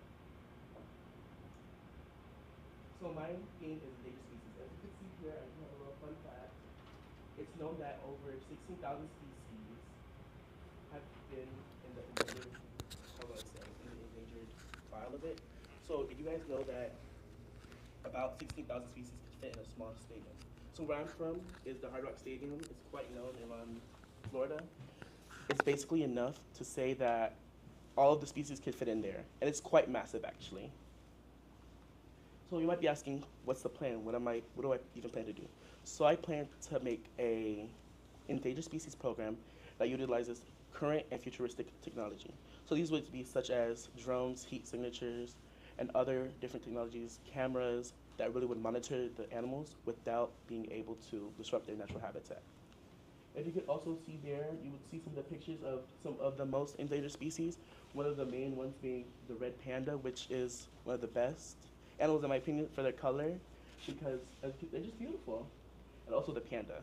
So I do have a little joke for you. As you can see the panda, does anyone know why pandas like old movies? Because they were in black and white. Next, we have animals that need our help, the environmental impact. So does anyone know why animals are going extinct? Animals are going extinct because of the fact of overhunting, endangered species that are going into different areas, causing invasive species to attack and basically just lower the amount of species there are, and also climate change, which is one of the big issues. So there's this place called the Great Garbage Patch that is off the coast of Hawaii, which is about a really big garbage patch where about over 1,000.9 million square feet of garbage in the middle of the ocean. And there's only 9 species currently alive there, with all of them going endangered currently. And there's nothing being done about it. And to give you about the size of how big it is, just think about Texas, and that's how big it is, just full of garbage. Now you might be asking, how will we implement this? This will be implemented by our programs having trained officers, monitoring the animals' health, and also using specialized veterinarians to make sure that animals are safe, while also having enough space to really survive. Most people don't know this, but about 4 elephants need 24,000 plus square feet just to be comfortable. So just imagine 500 of those animals. Now the creativity part. The reason this is very creative is because whatever we're trying to accomplish. We hope to accomplish an increase of populations by 2070. So the goal is, if you have about 500 different species and about 9 sensors, that's about 35%. But as you can see here, you can also see about how much companies would have to help, which is 11%, the time frame, 8%, and also the internet access and technology, which is the most, 62%. Now, next is the reach. How can you guys help? We'll need community volunteers, donations, and of course, community support. Now, most people don't know this, but with the program being with endangered species, there's a lot of fields that it goes into, such as veterinarian science, wildlife biology, marine biology, engineering technology, and much more. This also can go into law and politics as well, thinking about the community engagements and also thinking about how you can expand the reach of it and going into different countries. So that would also bring it to like political science, international law, international relations, and much more. If you look here, we would also start with my hometown, my home state, which is Florida, where the most endangered species currently is the Floridian panther. It's known for, it's really known for climbing a lot. We have, people don't know this, but we have, rather than mountains, we have hills. So that's where they really stay. And also, it takes about 2 to 4 years just to get a species fully emerged in their area, which would be Florida, of course. Now, the community engagement part is we would want to make a difference with everyone, not just by ourselves, so we would need a bunch of total support. So that would be help people learn more details. So most people don't know this, but if you are able to help support us, you could do support breeding programs, help with climate change and mission control, and never purchase things such as ivory and even turtle shells. Most people don't know this, but ivory is the tusk of an elephant, which if you look online is very gruesome, and what they do to the elephant is they basically just cut off basically the whole face, and it's like thousands of just elephants going per day, which is terrifying in my opinion. Now this is a gallery of what I have. So these are just some of the most endangered species: the Siberian tiger, the panda, the red panda, gorillas. And surprising or not, some species of parrots are also going extinct, which is like mind-blowing to me. Penguins, lemurs, and even hyenas. Thank you, and let's save the animals together. So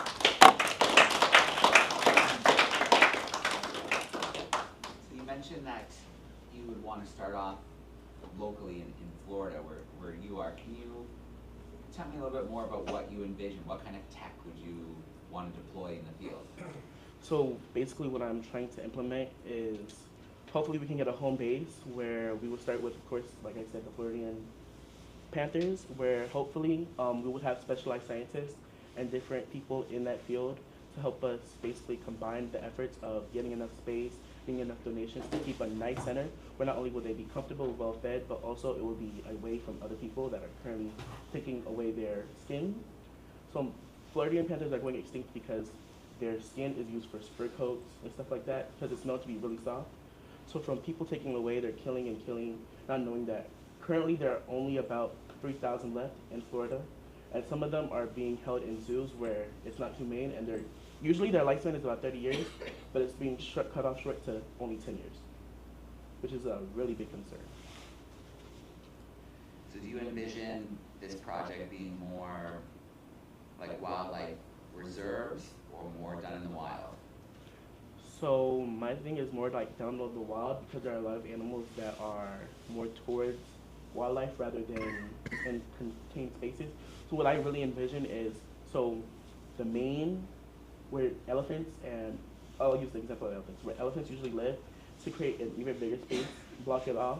So say if there were to be people going to the elephants, take their pets away, there would be someone to make sure that that's not possible with a nearby station to be prepared for any type of emergency.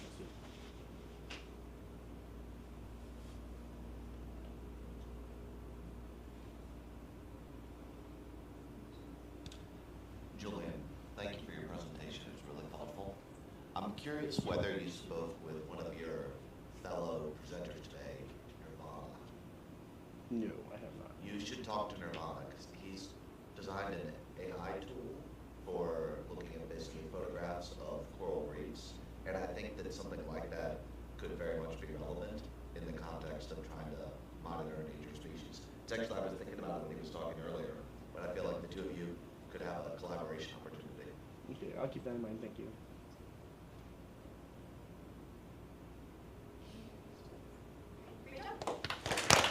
Thank you.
How's everyone doing today? Great. How are you? Great. I'm doing well too. So I do have a few brochures if anyone would like. It just provides a general overview of our app. Would anyone like some? Cool. Great.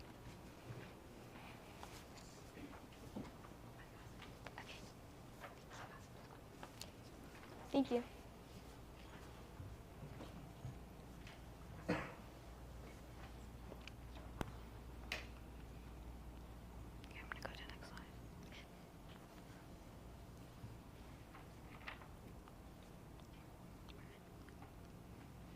Picture this, a lost dog wandering the streets, scared and alone. Nearby, an animal shelter is in desperate need of volunteers. There's also a pet owner who's struggling to find environmentally safe products for their pet. What if one app could solve all these problems and more? We're here today as freshmen at Notre Dame San Jose High School in California to present to you our app, Innovate for All. Hi everyone, my name is Shriyanka. And my name is Arini, and the theme we chose is animal welfare and rescue. Innovate for All is a cutting-edge animal community platform designed to seamlessly connect animal shelters, veterinarians, pet owners, as well as animal enthusiasts in such a way that it also reduces the environmental impact and minimizes the carbon footprint. The goals that we aim to achieve with our app include increasing the quality of care for existing animals, reducing the number of animals bred irresponsibly, strengthening the community of pet owners and care providers, and lastly, helping the environment through sustainable pet practices. Prior to the development of Innovate for All, we conducted extensive research to understand the environmental impact of animal welfare issues. 7.6 million animals enter the shelter system every single year, with 1.5 million animals of those euthanized. Additionally, 70 million stray dogs and cats roam the U.S., with 255,000 tons of released potent methane gas annually through their waste. To add, cat litter waste alone contributes 2.5 million tons of greenhouse gases every single year. Additionally, the carbon dioxide equivalent gas consumption released by dog and cat animal product consumption is ranging from 48 to 80 tons.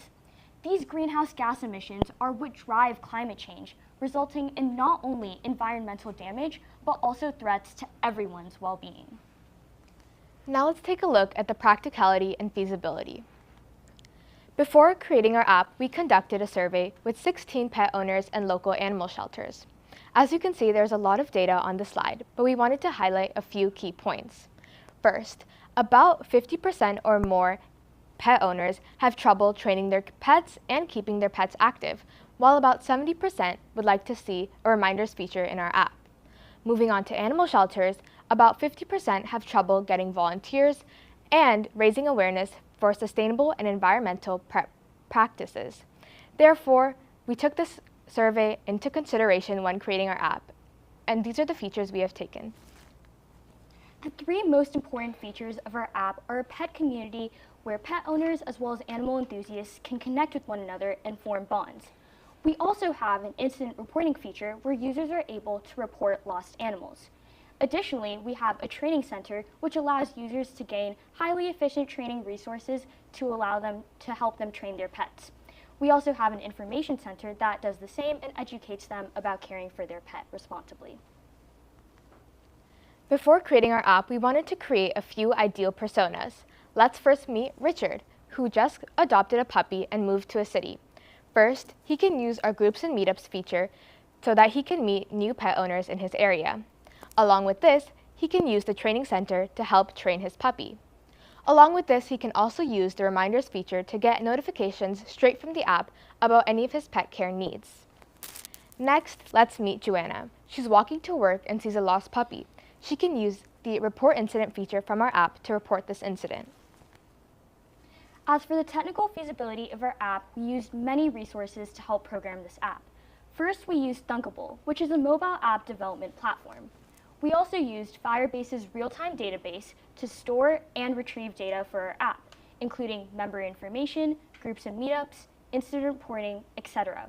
And finally, we used Cloudinary to store both images and videos, including pet training videos or even pet images. On the right side of the slide, you may notice that we have some sample code we implemented to specifically create the incident reporting feature. Now let's take a look at our competitive analysis. While creating our app, we wanted to research about other popular pet apps.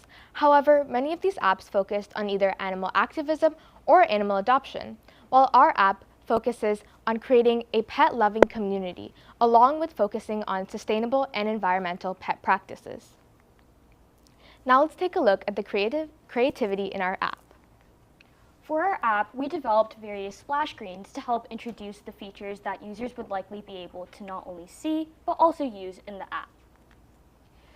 When users first open the app, they're greeted with a screen that asks if they would like to log in or report an incident.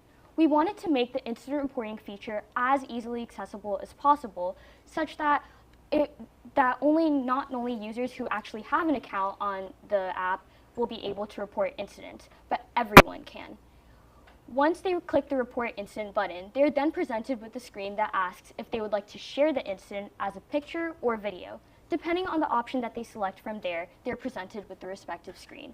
And once they post that, they're then presented with a community feed which includes other incidents that have also been reported by other users in the app. Now let's take a look at the few pet care features we have in our app. First, we have the Training Center, which allows for pet owners to learn how to train their pets using videos and articles.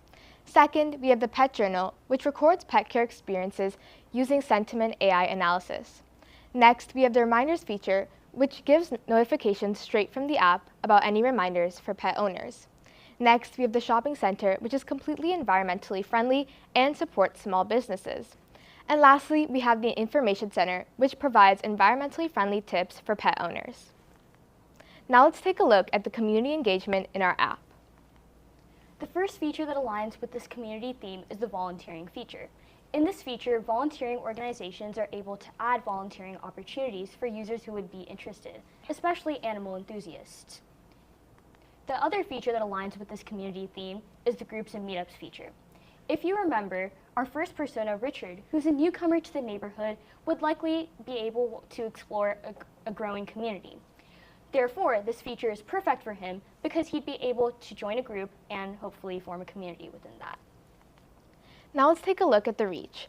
These are the shelters and clinics that we have reached out to in the survey. These are in our city. These will also be our first users. The roadmap for how we would like to reach out to other shelters and clinics is we would like to continue to reaching out in shelters and clinics, first in California this year, next year out of state, and the year after globally. After developing this app, Innovate for All, we wanted to collect as much feedback as possible to see the features that the users would use the most in our app.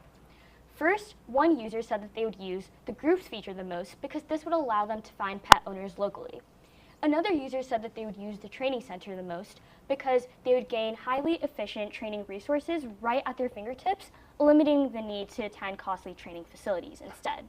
And finally, another user said that they would use the Shopping Center the most because all of the products here would be in a curated selection of products that are environmentally safe. They also appreciated how small businesses would be supported in this one feature. Now let's take a look at the few next steps that we have created to better enhance our app. Based on a lot of user feedback that we have received, many say our groups is our most prominent feature and would like to be able to add a few more features to our groups. First, users would like to be able to favorite their most interested groups, along with seeing filters in the groups, for example, if they search dog parks. Another feature we would like to add is a chat in our app feature, for example, Instagram DMs. Another feature we would like to add is AI-driven recommendations for groups and meetups, according to user profile interests. We'd like to now leave you with the key takeaways of our app. Through our app, Innovate for All, we hope to build a passionate community of animal enthusiasts, pet owners, veterinarians, as well as animal shelters, such that it minimizes irresponsible breeding, the environmental impact, as well as stray animal populations. Now, what are we waiting for? Let's redefine the future of pet care and community support one paw at a time with our app, Innovate for All. As you can see, we are very excited to launch our first prototype of Innovate for All, and we hope you are too.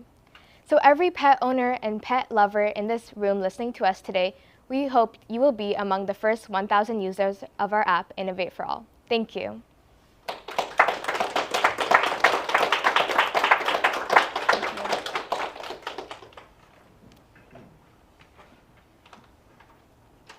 What inspired you?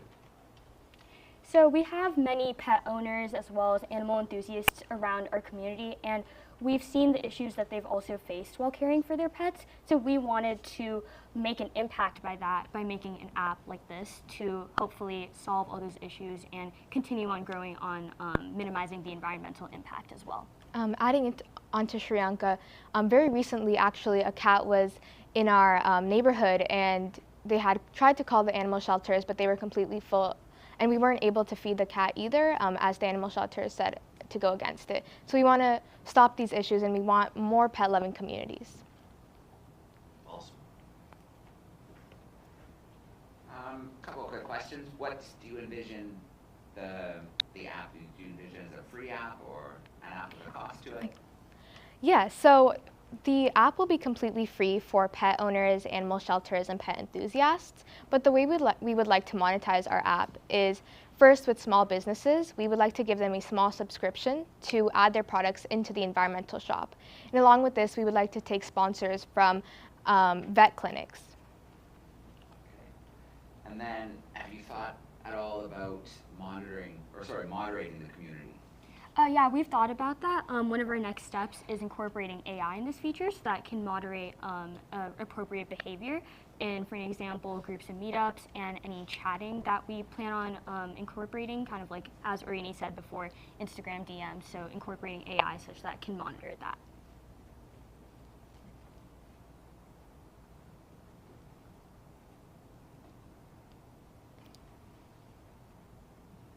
Question about incident reporting. Do you see that just going into like a forum sort of format, or does it get reported to authorities? Like, how are you thinking about that particular feature? Right. So first it will be going a lot to like pet owners, for example, because if someone loses their pet, this could be the way that they find them. But also animal shelters and clinics will have access to them, access to this. So for example, they would be able to take these strays in once they have the opportunity, which our app hopefully gives them. And to add on to that, hopefully, as a part of our next steps, we hope to also inform the authorities as well, so that there can be more action given towards that.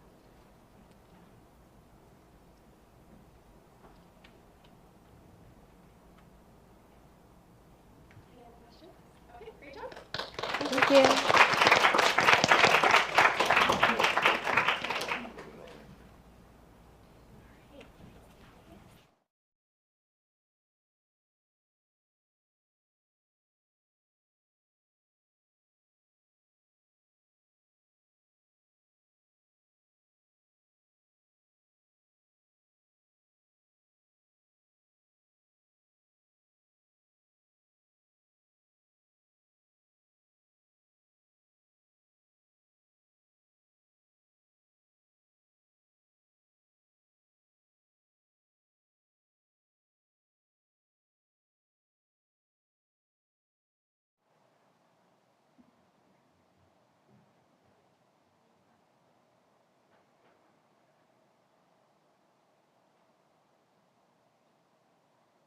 I have an 8.5-year-old son, and if he is that poised and thoughtful his freshman year of high school, I'll be really, really happy.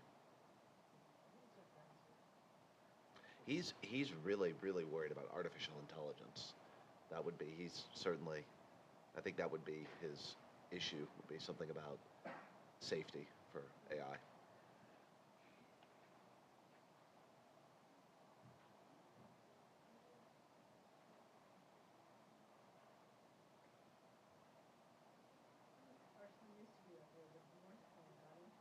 Yeah.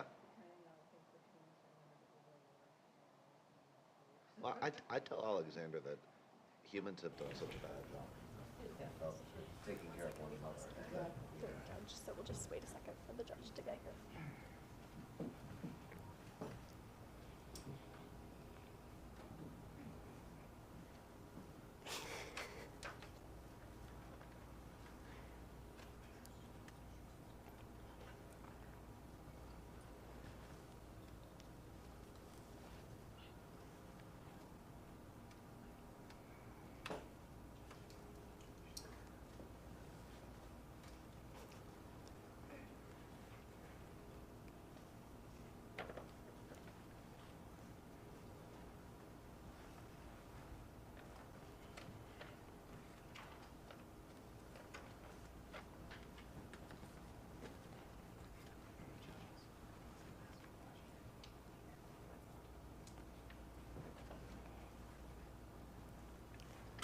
Hello, everybody. Thank you. Oh, sorry, just go next. Hello, everybody. Thank you for having me today, judges. I am going to present EcoNav. So to begin, my name is Ryla Robinson, and for the last 6 months, I have been working at the Sierra Club Grand Canyon chapter as an environmental lobbyist. I have been studying how the government is directly and indirectly impacting the way that we are conducting things outside in the environment. What do their efforts look like? How is it helping with our efforts? Is it not helping our efforts? And etc. I am also a daughter, a sister, and a puppy lover, who are the main inspirations of the idea that I am going to be presenting today, and an Arizonian, which is also a big part of EcoNav. So I have experienced the effects of extreme heat and drought. We have constant excessive heat warnings, heat-related illnesses in the summertime especially. We are currently experiencing drought, water scarcity, which is leading to wildfires, which then leads to air quality alerts. People are being displaced from their homes, animals are being displaced, and the resources that we are using to help these displaced animals and people is contributing to climate change.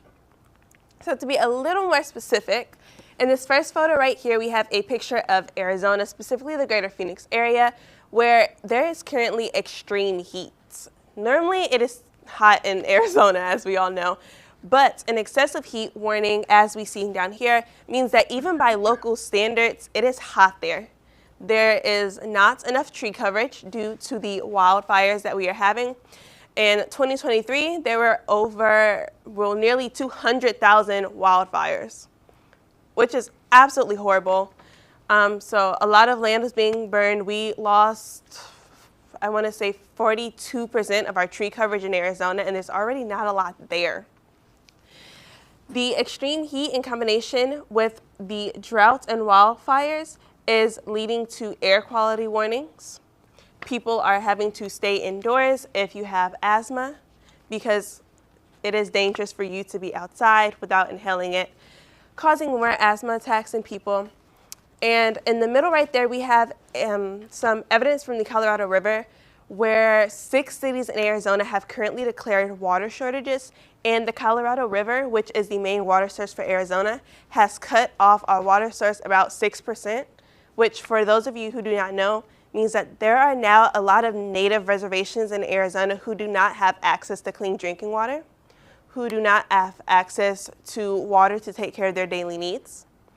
The low poverty area level rates in Arizona are increasing, and we are having to open up schools and libraries all day just to give people a place to stay so that they are out of the heat, just so that we can give people bottled water, because we don't have it for them at the time.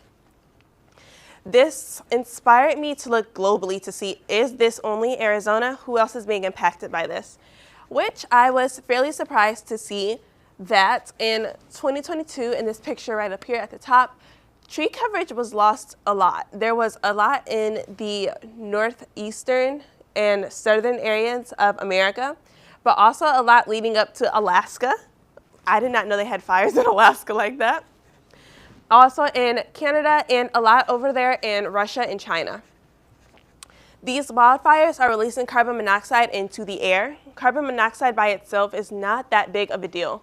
It is really bad if you're inhaling it, but it does not deplete the ozone layers. However, the trees being burned, and those are releasing carbon dioxide into the atmosphere, which does deplete the ozone layer.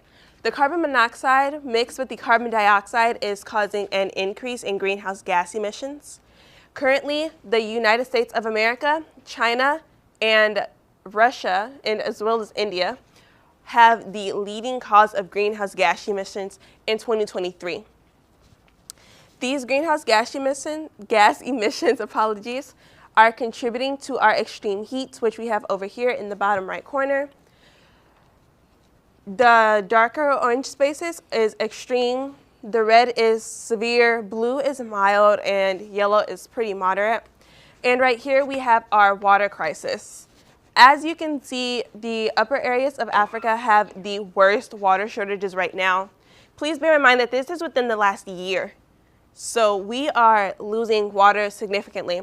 Our ice caps are melting and our ocean is rising. The ocean has a lot of salt in it. The water in the ocean is not drinking safe. So unfortunately, that is not a backup option for us at the moment. So knowing all this, I created EcoNav. EcoNav is a mobile app that is providing users with the ability to track and report the progress of environmental restoration projects in their area. We cannot all fix fires and greenhouse gas emissions because, quite honestly, people like you and I and you do not have the resources to do that. However, we can start locally. So the main purpose of EcoNav is to bridge the gap between knowledge and action by empowering communities to restore and protect the habitats that they depend on. So as for how EcoNav would work, it would have a map that actively reports the local restoration projects. You can track the progress of it, and you can also learn about the diverse plant and animal species in the area if you are unable to go outside and work. The app would also include a reward system that incentivizes sustainable behavior, such as using public transportation and supporting eco-friendly projects. Now, ideally, with everything that is going on in the world right now, it is equally as important for adults to participate as well as children. So, in order to encourage everybody to participate, we would be using a rewards program. We could partner with companies such as Meta, ByteDance, and Snapchat. For reference, ByteDance is something like TikTok. And give away gifts from things like Roblox and Minecraft to encourage your kids to participate as well as you. It could be something as simple as going outside and picking up some trash. We will partner with local artists and musicians to create original content celebrating the natural beauty of the area, because we want to help the environment, but we also want to encourage people to get out there, to get outside, to help a little bit, you know? And this would build a strong sense of community and get more people to share the responsibility of caring for our environment. Because if you are out there actively helping your community and you're restoring restoration sites, it is frankly useless if nobody cares enough to keep up with that. It's not going to work if you have to keep restoring something and nobody is actively trying to keep it restored. As for how we would launch this, I believe that we should begin with a local launch. I live in the city of Maricopa, so we would work with our city council and Keep Maricopa Beautiful. Keep Maricopa Beautiful is a program in Maricopa, in the city of Maricopa, where they go outside once a month and they will pick an area and they pick up trash. They will get weeds out, help with plants, water stuff. So partner with local organizations, promote the app within local communities at events outside, and encourage local users to report and track local restoration projects on the app so that we can get a feel of how the app would be. Once that is successful, we would then go to larger cities. We would expand promotional activities to target urban areas, collaborate with city authorities and environmental agencies to endorse the app, such as Progress Arizona, Sierra Club, Grand Canyon, the Arizona Youth Climate Coalition, and Chispa, Arizona. These people would host awareness campaigns in these major cities, such as the city of Phoenix, Tempe, Tucson, Goodyear, to encourage users to join the app and report on local projects, which would hopefully be successful because they are already established and they already have ties within the community, and I have ties with them. We would then go for a statewide launch. Once again, we would target the larger cities such as the city of Phoenix, the city of Tucson, Chandler, Arizona, and the city of Mesa, the 4 largest cities in Arizona.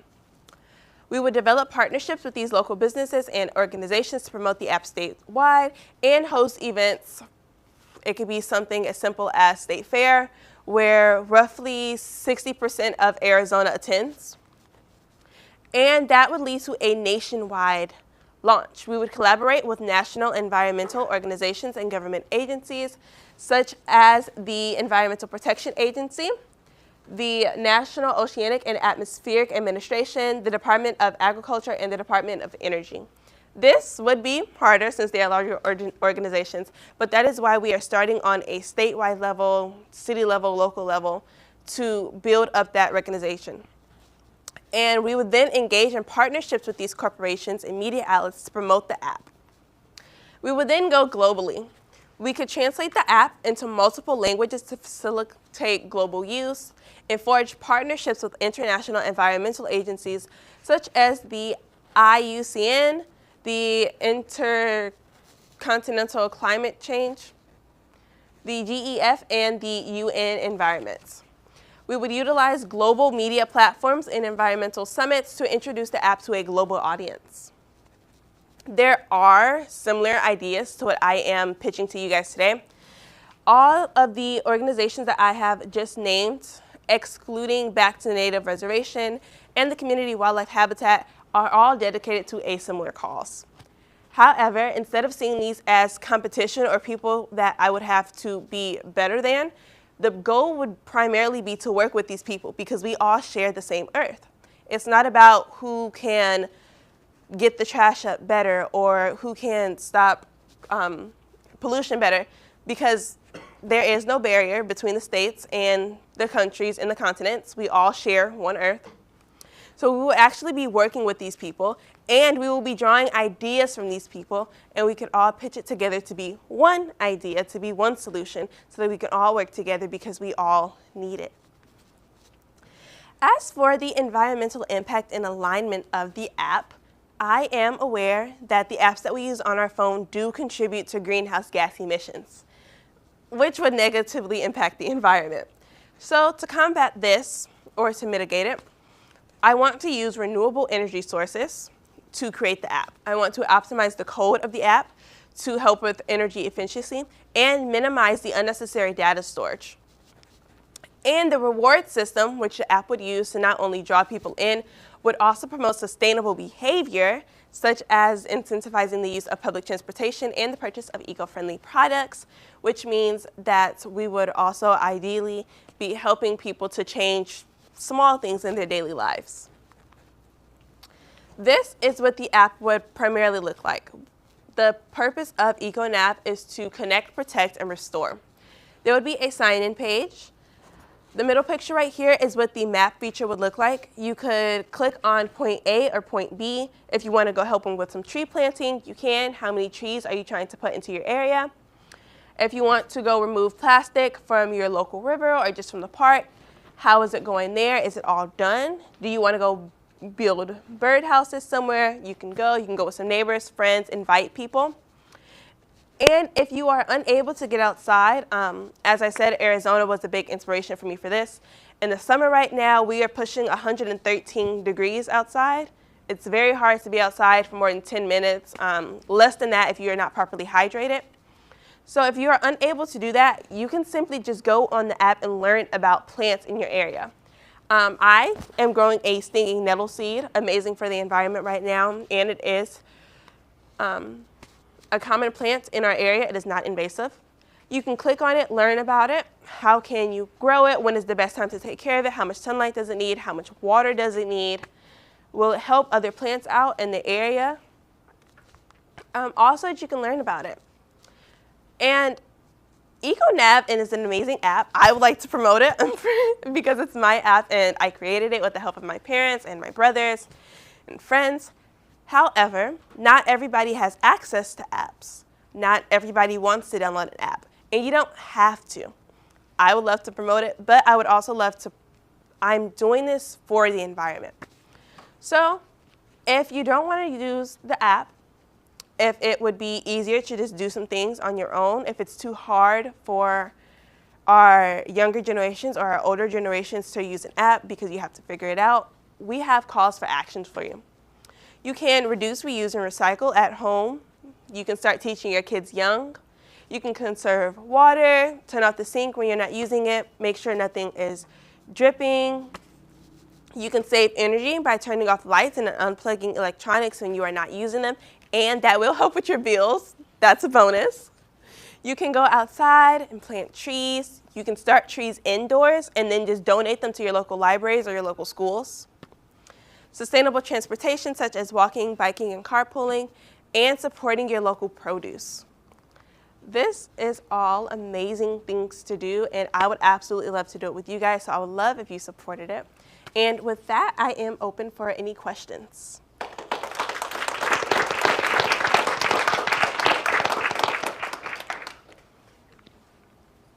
Great job. Loved your passion for the environment. Thank you.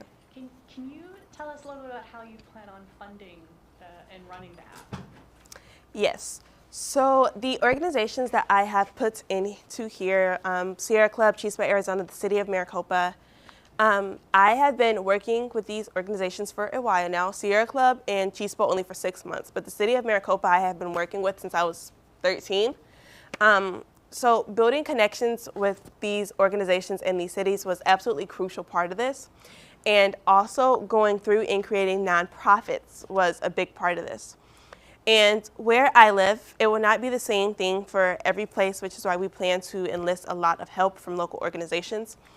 But the small businesses in my area are always up to sponsor something. They quite literally go out looking for ideas to sponsor.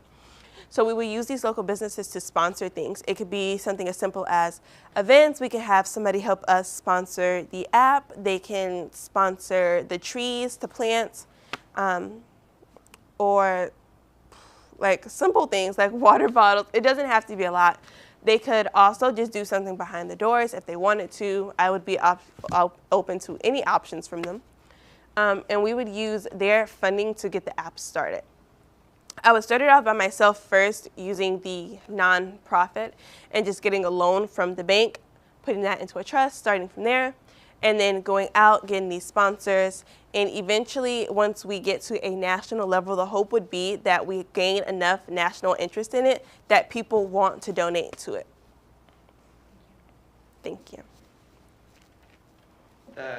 Just a question about a couple of features on the app. Do you plan on having it as an area too where best practices can be collected and shared for restoration? What do you mean? Like other areas that have had success in restoring, say, a wetland, or would other people be able to find kind of those stories and best practices they could use in their communities? Yes.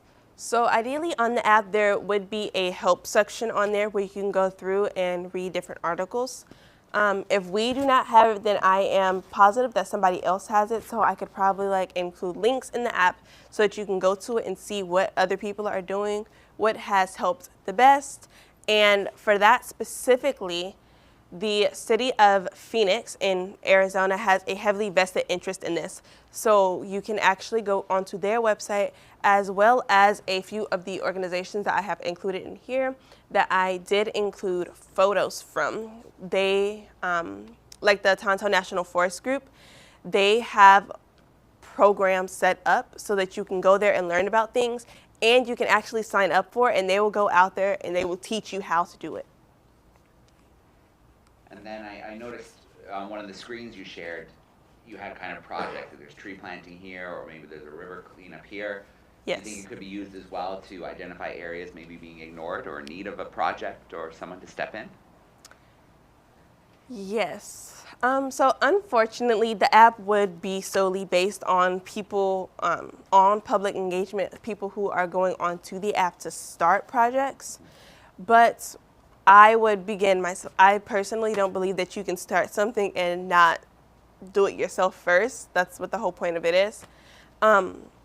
So I would go on there. I would begin restoration projects. But then, unfortunately, it would solely depend on the public use to go out there and start stuff. It is purely for community engagement to restore the habitats in their area.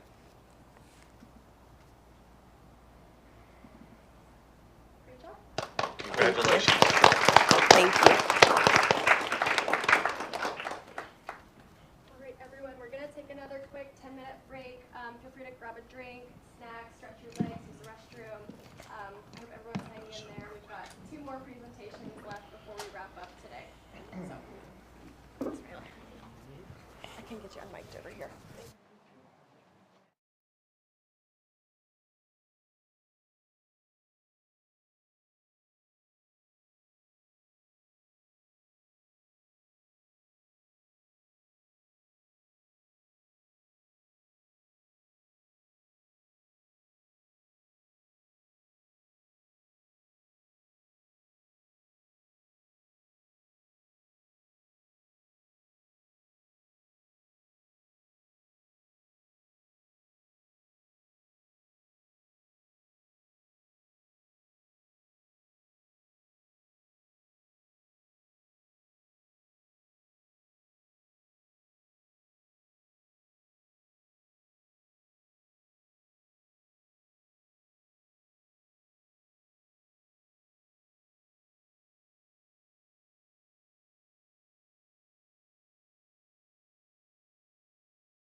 So, hello everyone. Today I'm going to be presenting about my K12 Innovative Challenge proposal specializing in community engagement, GeoVista, where passion meets innovation. GeoVista is a mobile app that covers a wide variety of topics ranging from humanitarian efforts to environmental issues. More specifically, but not limited to, the current Ukrainian crisis, previous earthquakes that damaged Turkey, also coral bleaching, and the deforestation of the Amazon rainforest. Through my research of all 4 of these topics, I've realized one major issue. Not only is it extremely difficult to get the adequate information on these subjects, it's even more harder to feel like you can make a change. That's why, while creating GeoVista, I had 3 main objectives. My first objective was to generate environmental and social awareness through a reliable information hub. Next, I wanted to create an impactful, engaging, and immersive experience for app users. And finally, I wanted to inspire a community of activists to enact change locally and globally. These 3 objectives allowed and served a baseline for GeoVista, and they gave me leadway to connect every part of my app to these 3 unique goals. On the presentation, we can see the flag of ecology. Now, this flag was actually homemade, and it represents people's effort and time they took to clean up their environment. So I'm going to go into some pretense research I've done to make sure GeoVista has an actual impact on its users. So despite the common notion, using devices actually help with your brain storage and remembering information. So there was a research conducted at UCL where they had given 2 groups tasks to memorize certain patterns. One group was given a device and told to save specific patterns on that device. Now, they had found a positive correlation between the specific patterns saved on the device, but interestingly enough, they had also found a positive correlation between devices not saved at all. So this shows that using devices both benefit your conscious and subconscious, and this is due to heavy visual learning, which activates certain brain stimuli. Now, I also looked at the modern usage of devices, and I did this to make sure that every time app users open up GeoVista, they feel the same refreshing environment every time. Now, I'm going to go over the specific user interface of GeoVista. So, first off, we have articles. These articles have several built-in features. You'll be able to specifically annotate parts and save any piece of information to anywhere on your device. There'll also be a recommended page. So maybe if you like looking at more humanitarian efforts, you'll get articles based off of that. Now, there's also going to be a search system. So if you want to look for a particular author, you'll be able to find their works. A major question is, who is going to be publishing these articles? Well, I plan to work with several organizations already based around humanitarian and environmental issues, such as National Geographic. Along with this, I also plan to work with different independent researchers.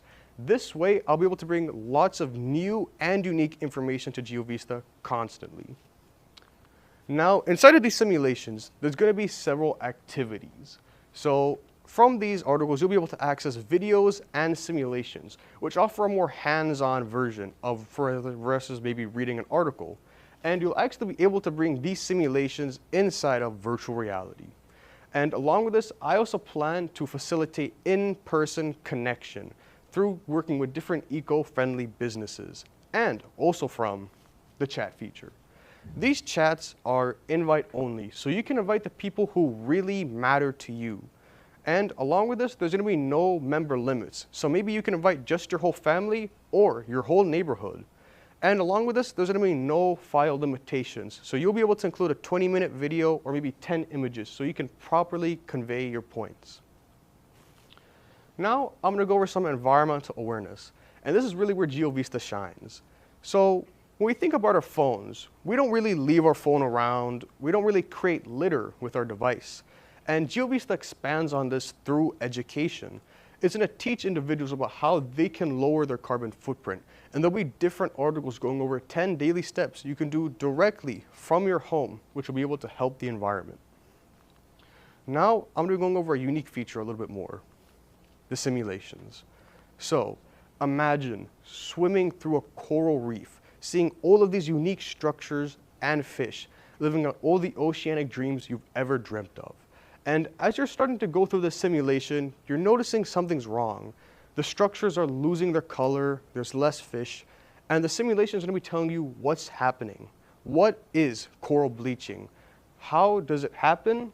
And how you can make a change. Along with this, you'll be able to project these simulations inside of virtual reality. And when we think about virtual reality, we typically think about very expensive devices. But you'll be able to get the same experience as those devices from just an $8 cardboard virtual reality box, which is compatible with your mobile device. Along with this, there's going to be personalized videos, which offer a very similar premise to the simulation, which will allow you maybe to slow it down or speed it up, depending on however you want. GeoVista was made for community building, but more importantly, it was made for you. Your learning style is made into GeoVista from the articles, the simulations, or the videos. You'll have your own way and unique way to get the proper and reliable information you need. I plan to bring GeoVista across the globe, and I also accounted for different communities that might not have the same resources as us. So I plan to work with schools in those areas, which will allow me to expose youth of all ages to GeoVista. Now I'm going to be going up a phone mock-up and demo. So let's say I'm a first-time user, and after logging in, which we can see my profile in the top right, we'll be taken to the top articles page. So there's two different articles here, coral bleaching and the destruction of the Amazon rainforest. So let's say I'm looking through and I find this destruction of the Amazon rainforest article to be a little bit interesting. Over 100,000 species are going to be affected by these different deforestation effects. And we're going to click on this article. We're going to want to learn more. And now we're here onto the article page. So as we can see, there's more enhanced text, but more importantly, there's 3 buttons down below. Discuss, lend a helping hand, and finally, the simulation. So let's say I want to learn a little bit more about this topic from the simulation. We can click on the simulation button, and it'll take us directly over to the simulation. And now, we can see 2 different perspectives of this deforestation. And what the simulation is going to be telling us is that not only do cutting down these trees have effects in now, there are also going to be effects afterwards, which are going to be exemplified by this deforestation. As we can see from a close-up, there's going to be lots of forest fires that come about. Lots of smoke is going to be created. And from the bird's eye view, you'll be able to see how far this smoke actually travels. So let's say I want to help out, but I might not know how to. We can go back by clicking on the green arrow above and going to the Lend a Helping Hand page. This will take us to the company contact. So here, you'll be given emails and phone numbers provided by the company that had published this article.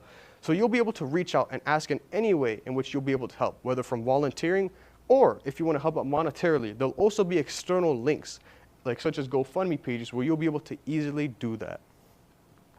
Now, it's time to spread awareness. It's time to create a group chat. So as we can see, we have 2 options on, invite friends and include article intro. So this will allow me to easily invite people who I know, and by including the article intro, I'll be able to give them a little bit of a teaser to what is really going on, so people will have a general idea in case they might not know too much. So through this mock chat, we can see what I'm hoping GeoVista is going to create. It's going to create a sense of urgency, the need to spread awareness about the situation. How people are going to do it is completely up to them, whether they might want to do something online or in person. And people are going to find out how to do that in their own unique ways. Steve Jobs once said, "The people who are crazy enough to think they can change the world are the ones who do it." This really comes in line with GeoVista's motto statement, where passion meets innovation. And GeoVista is that bridge between both of these worlds. There's a certain natural balance that we need to treat ourselves and our environment. We cannot force ourselves nor our environment to learn information and fix itself in one go. We start by planting a seed. And from GeoVista, whether it's looking from the articles, going through the simulations, you'll get that seed of information that'll sprout out inside of you. And from that, you'll be able to take many more seeds, make more trees, and fix the environment and bring it back to its original health. Thank you all so much.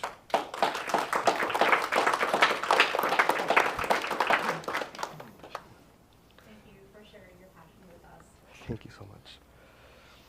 Talk to me a little bit about how the simulations work if you don't have any sort of VR extra thing. All right, so We have it, first of all, based off, the simulation. It'll be based on the phone, so or maybe even a laptop, depending. But you'll be able to access it just similarly, whether it was inside virtual reality or not. So you're going to go through and still have that same experience. Like for the coral bleaching, from your phone, you'll be able to swim around and go through and interact with it from that face. And you'll get basically the same experience. And what virtual reality offers is a unique and new perspective. Can you build on that a little bit? So, why virtual reality as opposed to a standard video or documentary? Right. So one major point of GeoVista is to create that impact. So it depends from person to person. We're not all the same. And using virtual reality as a definitely new and innovative idea and being able to make that accessible to everyone is going to be a great way to give people experiences. And those experiences is what's going to cause and lead to change in our world. And I saw you mentioned in the presentation that it's a free app. So who do you envision as the sponsors or supporters for an app like this? Right. So previously I'd mentioned National Geographic. Now I plan to work with a lot of different non-profit organizations as I want this to be, a free app that's accessible to everyone. So finding different organizations that are already like-minded as myself, which want to help bring these accessible resources for free, are going to be my main targets on who maybe I can work and help with. Of course, like I mentioned previously, different independent researchers I also plan to work with. Yeah.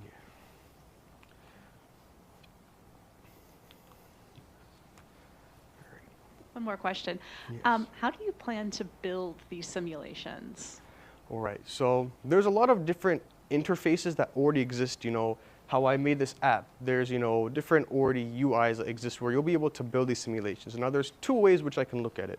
I can either start from scratch with coding, or I can already use a different software that helps build these simulations. And finding out personally through this experience, what is going to create the best experience for other users is the route which I'm going to take, whether I want to use code to create it from scratch or maybe go through a different type of product.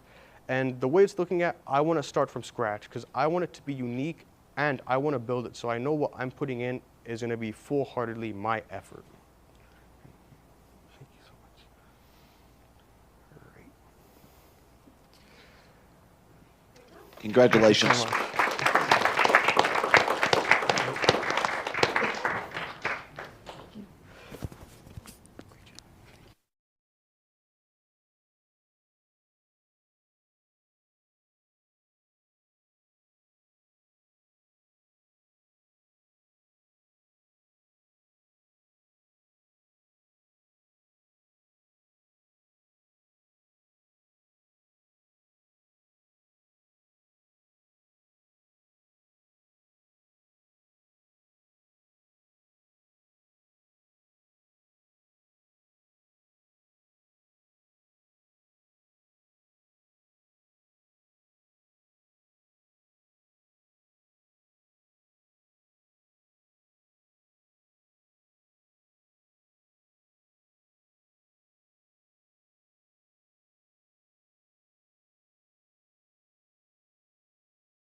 Okay.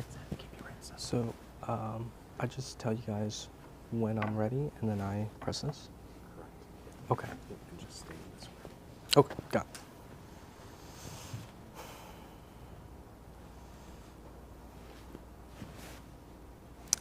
All right, hello everyone. How are we today? Are we feeling a little bit tired? I know I'm the last one standing. There have been quite a few competitions, quite a few presentations before me, but how are we feeling today? Hopefully not too drained, but you know what they say, save the best for last. So I hope I can give you the best experience you've ever had listening to a presentation. So without further ado, I present to you Project Plasmo, Solving the Microplastic Crisis. Now, before we begin, let me introduce myself. My name is Julian Alexander. I'm 17, and I'm a junior at the George Washington University Online High School. Now, I'm a homeschooler. I'm a virtual schooler, and this unique academic lifestyle has afforded me the flexibility to take an interest in innovation and entrepreneurship. So much so, actually, that a couple years back, I created my own social venture project called SkyTube, which focuses on engaging high schoolers like me on financial literacy concepts. It's been a goal and still is a goal for me to be an entrepreneur, to one day own my own business. And it excites me when I'm able to identify an issue so problematic that people often dismiss it. And I think what I'm about to show everyone today is exactly like that. They're called microplastics. And if I could draw everyone's attention to these props here, these are household products. Let me see a raise of hands for anyone that recognizes these products. Maybe you've seen them in the supermarket, or maybe you've even used them on a daily basis. Can I see a raise of hands? Wow, nearly everyone here. And I'm not too surprised because like the majority of America and like the majority of, in fact, the world, most people use these products in their house. But what if I told you that every time you use these, there are pieces of plastics in the wrapping going into your food, your dishes, even your clothes? They're called microplastics. They're fragmented pieces of plastics less than 5 millimeters in size, making them hard to see and even harder to feel. They carry infectious diseases, pathogens, pigments, and overall pollute our bodies. It's not the single microplastic that does the damage, it's the accumulation of it. See, according to various studies, the accumulation of microplastics has been found entering our testicles, our bloodstream, attacking our liver, the heart, while increasing our chances for heart attack, strokes, and even cancer. The worst part about microplastic issues is that we cannot find them. We simply do not know where they are. We have a lack of identification methods. We've only seen 358 trillion microplastic particles on the surface of the water, but we have no idea how many are closer trickling in the ocean near the seabed, and actually standard sampling techniques can't detect 80 to 90% of these. So what are we going to do? How are we possibly going to identify microplastics? Because if we can't find them in our water bottle to our oceans, how are we going to work towards preventative and removal solutions? But before we get to solutions or identifying methods, we need to understand the 4 stages of how microplastics enter our bodies. See, the first stage, plastics are irresponsibly wasted in our ocean. By the second stage, they've degraded over time. Salination in the water, heat, rain, weather conditions. They degrade into little pieces of nanomicroplastics. By the third stage, those microplastics have infected the water. They're being mistaken for food by marine species, getting consumed. And the fourth stage, we eat those same marine lives. We get infected. It's a vicious cycle that we humans start. And in order to find any problem, to address any problem, we first need to look at the second stage, or what I like to call the breakdown stage. If we have the ability to identify microplastics, their source, before microtransition, then we will have full capacity to identify microplastics around the world and work towards preventative and removal solutions. But before we can learn how to walk, we must learn how to crawl. So these are the 3 steps, the 3 stages to the art of the crawl. The first stage, we need a testing site. We need a pool of microplastic variants that we'll be able to study and analyze. Second, we need a medium that can extract all this information for us to actually research. And lastly, we need a model We need a machine that can understand this information to lead us back to the source, the breakdown stage, our solution to the problem. So let's just jump right into it. Has anyone heard of the Great Pacific Garbage Patch? Anyone? I'm seeing a few nods here and there. It's not well known to most Americans and to most people around the world. But it looks like this in that picture down below. It's located between Hawaii and California, located in the North Pacific Ocean region. And this picture that you see right here is less than a fraction of how large it really is. Because it's twice the size of Texas, and the huge circular currents, because it's a guy, the huge circular currents have pulled in microplastic particles from around the world into this one central area. And because there are harsh environmental conditions and it is so large, there's been little research done. We don't know how many microplastics fill this area, and we don't know where they come from. And actually, because it's so big, no government, including ours, the United States, wants to claim it. It's too costly to remove.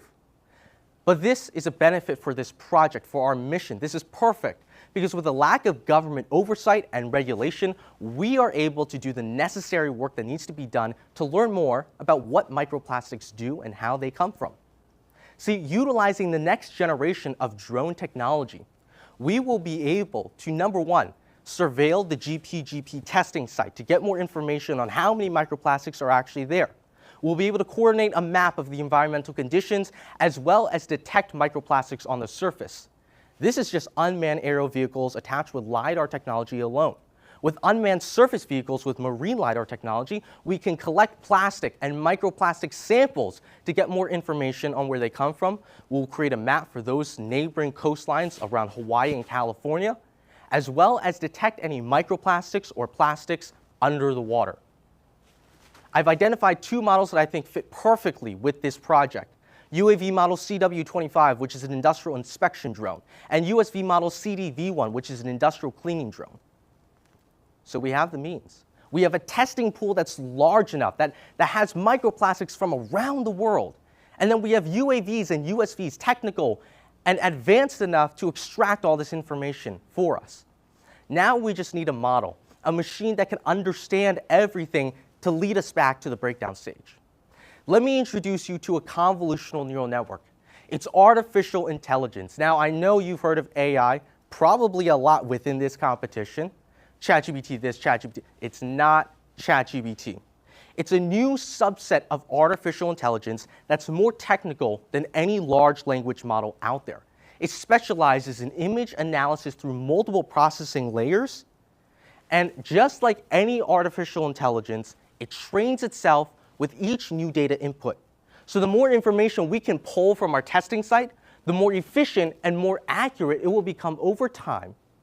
And the final product of our convolutional neural network is that it can do research on microplastics, detect detailed polymers on those microplastics, and match it to others. And lastly, create an analytical timeline on the breakdown stage, exactly what we're looking for. I can explain the logistics later on in the Q&A section, but as you can see, it's quite a complicated and technical process, which I think only speaks to the carefulness and accuracy when dealing with a convolutional neural network in this context. And don't just take my word for it. There was a study done on new types of artificial intelligence to identify microbeads. And microbeads are a subtype of microplastics less than 1 millimeter in size, making them even harder to identify. And a convolutional neural network was able to accurately classify them, actually with a classification performance of 89%. With the next generation of drone technology, and with the next generation of bespoke artificial intelligence, identifying the source of microplastics isn't a question of how, it's a question of when. And in terms of when, I say today. Because why not? This issue is prevalent in the present. We have microplastics currently in our body, and this social venture is feasible today. Actually, the immediate cost within 12 to 24 months can well be covered by state and federal grants, not to mention the involvement of partnership agreements, investor funding, and donations. I've actually spoke to multiple professionals in this industry about feasibility, vision, and mission. Mike McGarry is the director of Brevard County. He's a great example. On our interview, he told me that this mission is time sensitive. He's seen turtles swim from Africa to the beaches of Florida to lay eggs. And microplastic pollution has been affecting this journey. See, microplastics not only affect our health, but also our marine ecosystems. Admiral Philip Yu is another great example. He's a former Rear Admiral of the U.S. Navy and current executive at IMSAR. IMSAR is a specialized radar sensor company for industrial UAVs. And on our interview, he emphasized to me that this is the future. Combining artificial intelligence with UAVs and USVs, the possibilities are endless. And he told me that this mission is not just a mission of impact, it's a mission of innovative exploration. So in terms of engaging the community, I've already been doing it. And what I've learned is that this project isn't just a passion of mine. It's a passion of a community, of a collective. And what's needed is awareness, not just brand awareness, but issue awareness. And through public consultations and public surveys, we can create meaningful partnerships with NGOs, nonprofits, and even government institutions. And that, ladies and gentlemen, is the purpose of Project Plasmo, taking action today so that we may have microplastic-free oceans of tomorrow.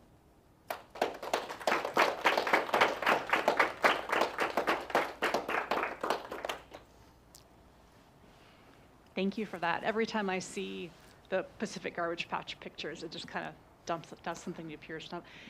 Can you tell us a little bit about the importance of classification of the plastics? Like, what does that do to enhance the cleanup effort or to impact the future of this issue?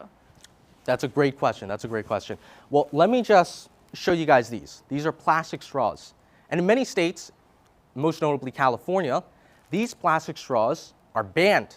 You can't use them in coffee shops and supermarkets. They don't allow single-use plastics because it's harmful to our environment. But the question that I've always been wondering is why? Do these plastic straws contribute the most to plastic and microplastic pollution? No one really knows the answer. And I think the purpose of this project, the importance of classification, is to see which plastic products, like these straws, contribute most to ocean pollution. See, if we're able to understand that plastic straws or these canned goods contribute the most to, say, a subject like the Great Pacific Garbage Patch, then we'll be able to work with governments on preventative solutions, put regulations on these types of products so that they're less out there and they're less polluting our Earth. I'm really impressed. And it's funny because I judged the capstone projects for George Washington yesterday, or Friday rather, and I'm really curious to see what your capstone project is going to be, given everything you've done so far. What do you think will be the hardest part of executing your plan over the next 12 months? I think the hardest part of this project is engaging the community. I would normally say artificial intelligence, but the technology is growing at such a rapid pace that it's actually not so huge of a challenge anymore. There are many architectures out there to develop your type of AI model, even though this one is very technical. But engaging the community, I think, is the hardest part because it's difficult to get people, number one, aware, and then number two, to care. Right? So I think that's why it's incredibly important to not only put out public consultations and public surveys to engage individuals, but most importantly, larger institutions like nonprofits, NGOs, government institutions. If we can get them on board, then there's more legitimacy behind the project and more individuals that will trust this process. I've seen a lot of videos where a lot of Americans don't even believe climate change is real. And I think the reason behind that is because there is a lack of legitimacy, right? A lack of trust in what people are saying. And I think in order to build that trust, we need to, number one, get verifiable proof and also work together with these organizations to build a foundation.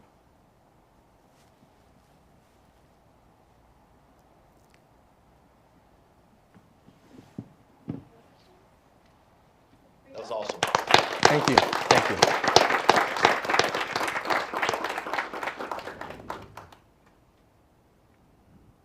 Okay, everyone. That was our last presentation for today. We do have lunch ready for you in the kitchen, so feel free to make your way to the kitchen and grab a bite to eat, and then after that we will announce the winners. Thank you. Thank you. Oh. Thank you.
8, 9, 10, 11, 12.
Seventeen, 18, 19, 20, 21, 22, 20.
feel free to come on in. 8, 9, 10, 11, 12, 13, 14. I wasn't great at math, but I did get that far. 18, 19, 20, 21, 22, 23, 24, 25, 26. Reduces anxiety.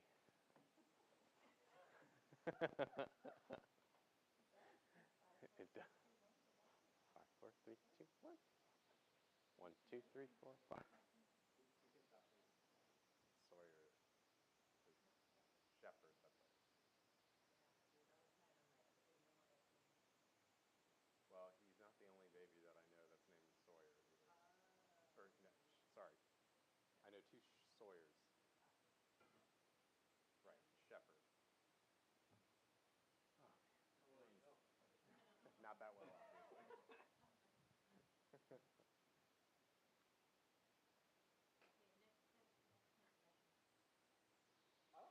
I don't know a single thing. What you got for me? Oh, you don't know? 9. I know nothing in Russian. I can count to 10 in French, but uno, dos, yes, I can do Spanish. 1, 2, 3, 4, 5, 6, 7, 8, 9,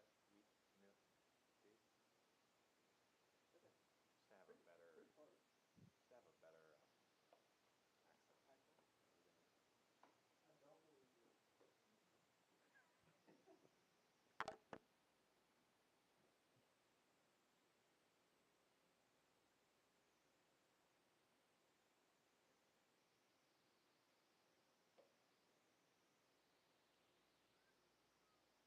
shaving around now? David is chilling with Freddie and Malcolm right now. I've told him to be in here when we do the winter presentation. Lunch was good, right? It was good. The garlic chicken was really good. Boing. You need to stop posting the topic and captions are on screen. I don't know how to screen capture.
1, 2, 3, 4, 5, 6, 7, 8, 9, 10.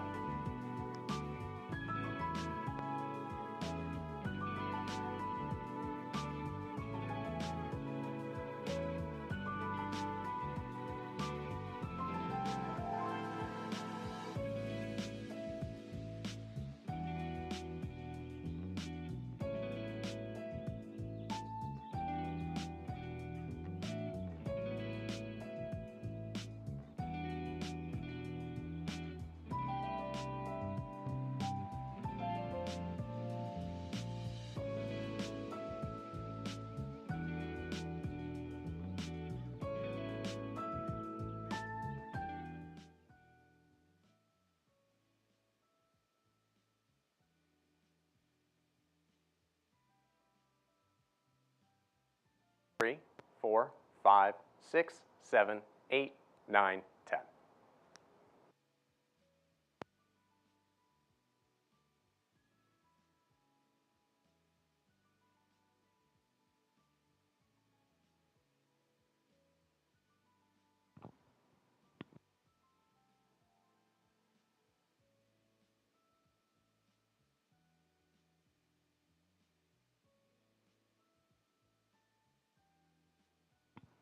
One, 2, 3, 4, 5, 6, 7, 8, 9, 10.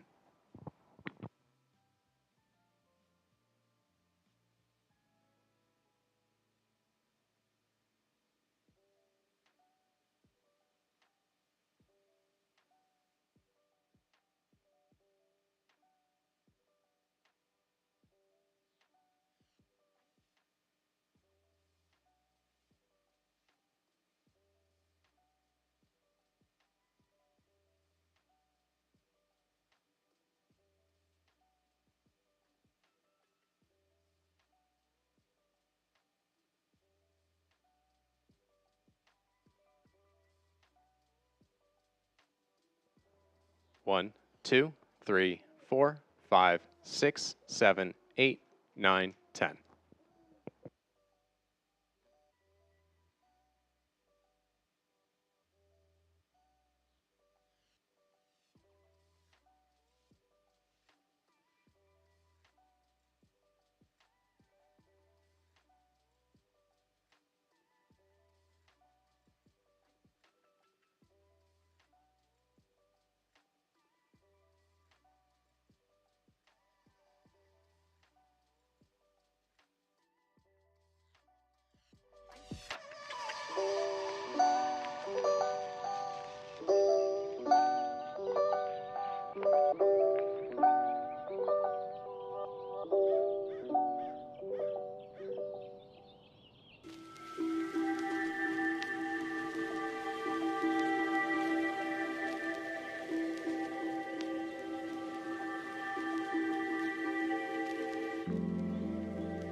で読み直しているで読み直しているだけがで読み直しているで読み直しているで読み直しているで読み直し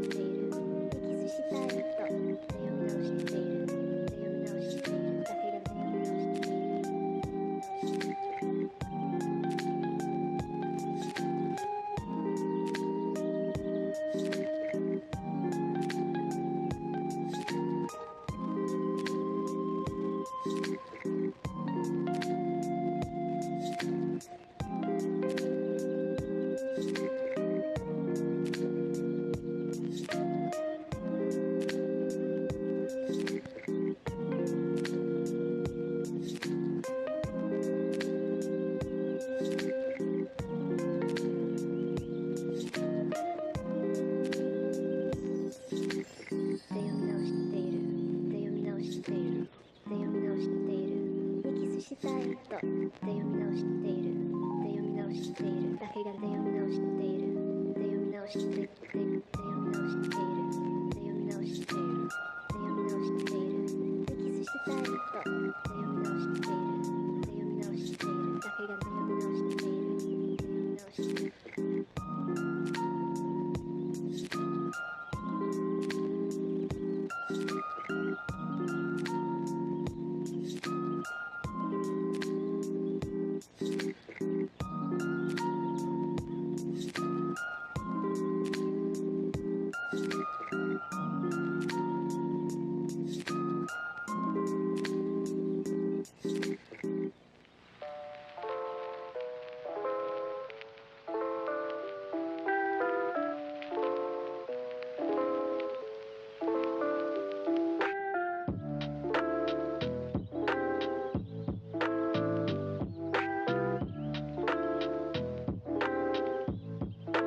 Hello, everyone. I hope you all enjoyed your lunch today, and thank you again for being here for our final presentations of our finalists in 6th through 8th grade and 9th through 12th.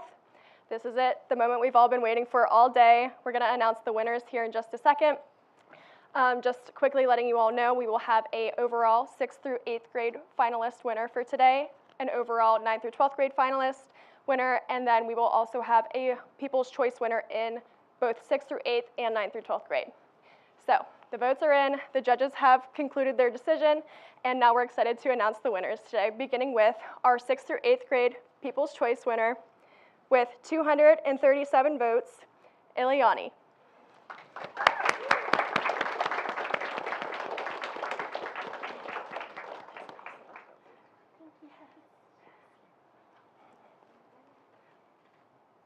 We'll take a formal picture. Yes. Yeah, we'll take a formal picture.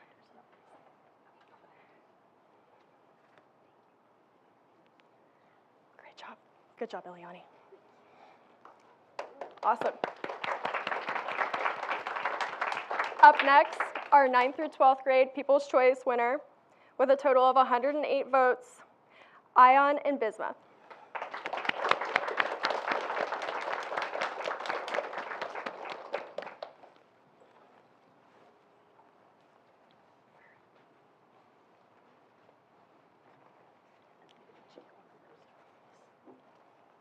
Let's give a round of applause to Ian and Bisma.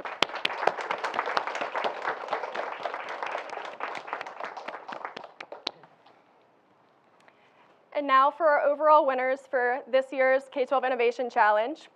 The winning individual or team will receive a paid trip with the Ecology Project International worth up to $3,000 per person. Okay, ready?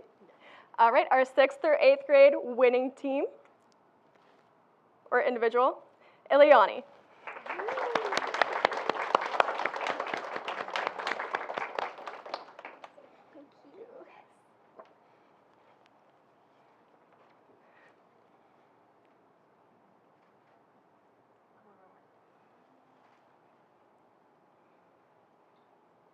Okay, thank you so much, judges. This has been the most amazing experience. Science, to me, isn't just a subject. It's really a catalyst for change. And it's not about knowing everything. It's about embracing just the opposite so that we continue to observe, ask, grow, and most importantly, act. And through this challenge, I think we've all unlocked the next generation of voices, and I'm just so grateful to have been a part of that. So congratulations to all the other finalists. This has been the most memorable experience. Thank you. Great job, Ileani.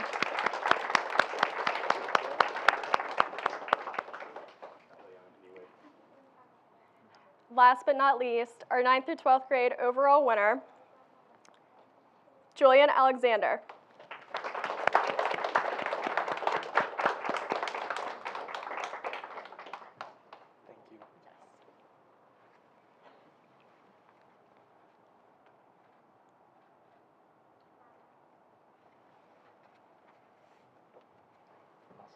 Congratulations. Just want to say thank you to the judges and the audience. I tried to put on the best experience as possible. I was the last one, so it was a little bit daunting. But congratulations to Ileani. I think she had an amazing presentation. And congratulations to the finalists. You guys made it here, so that's the most important thing. And I'm extremely grateful for this award. So thank you again.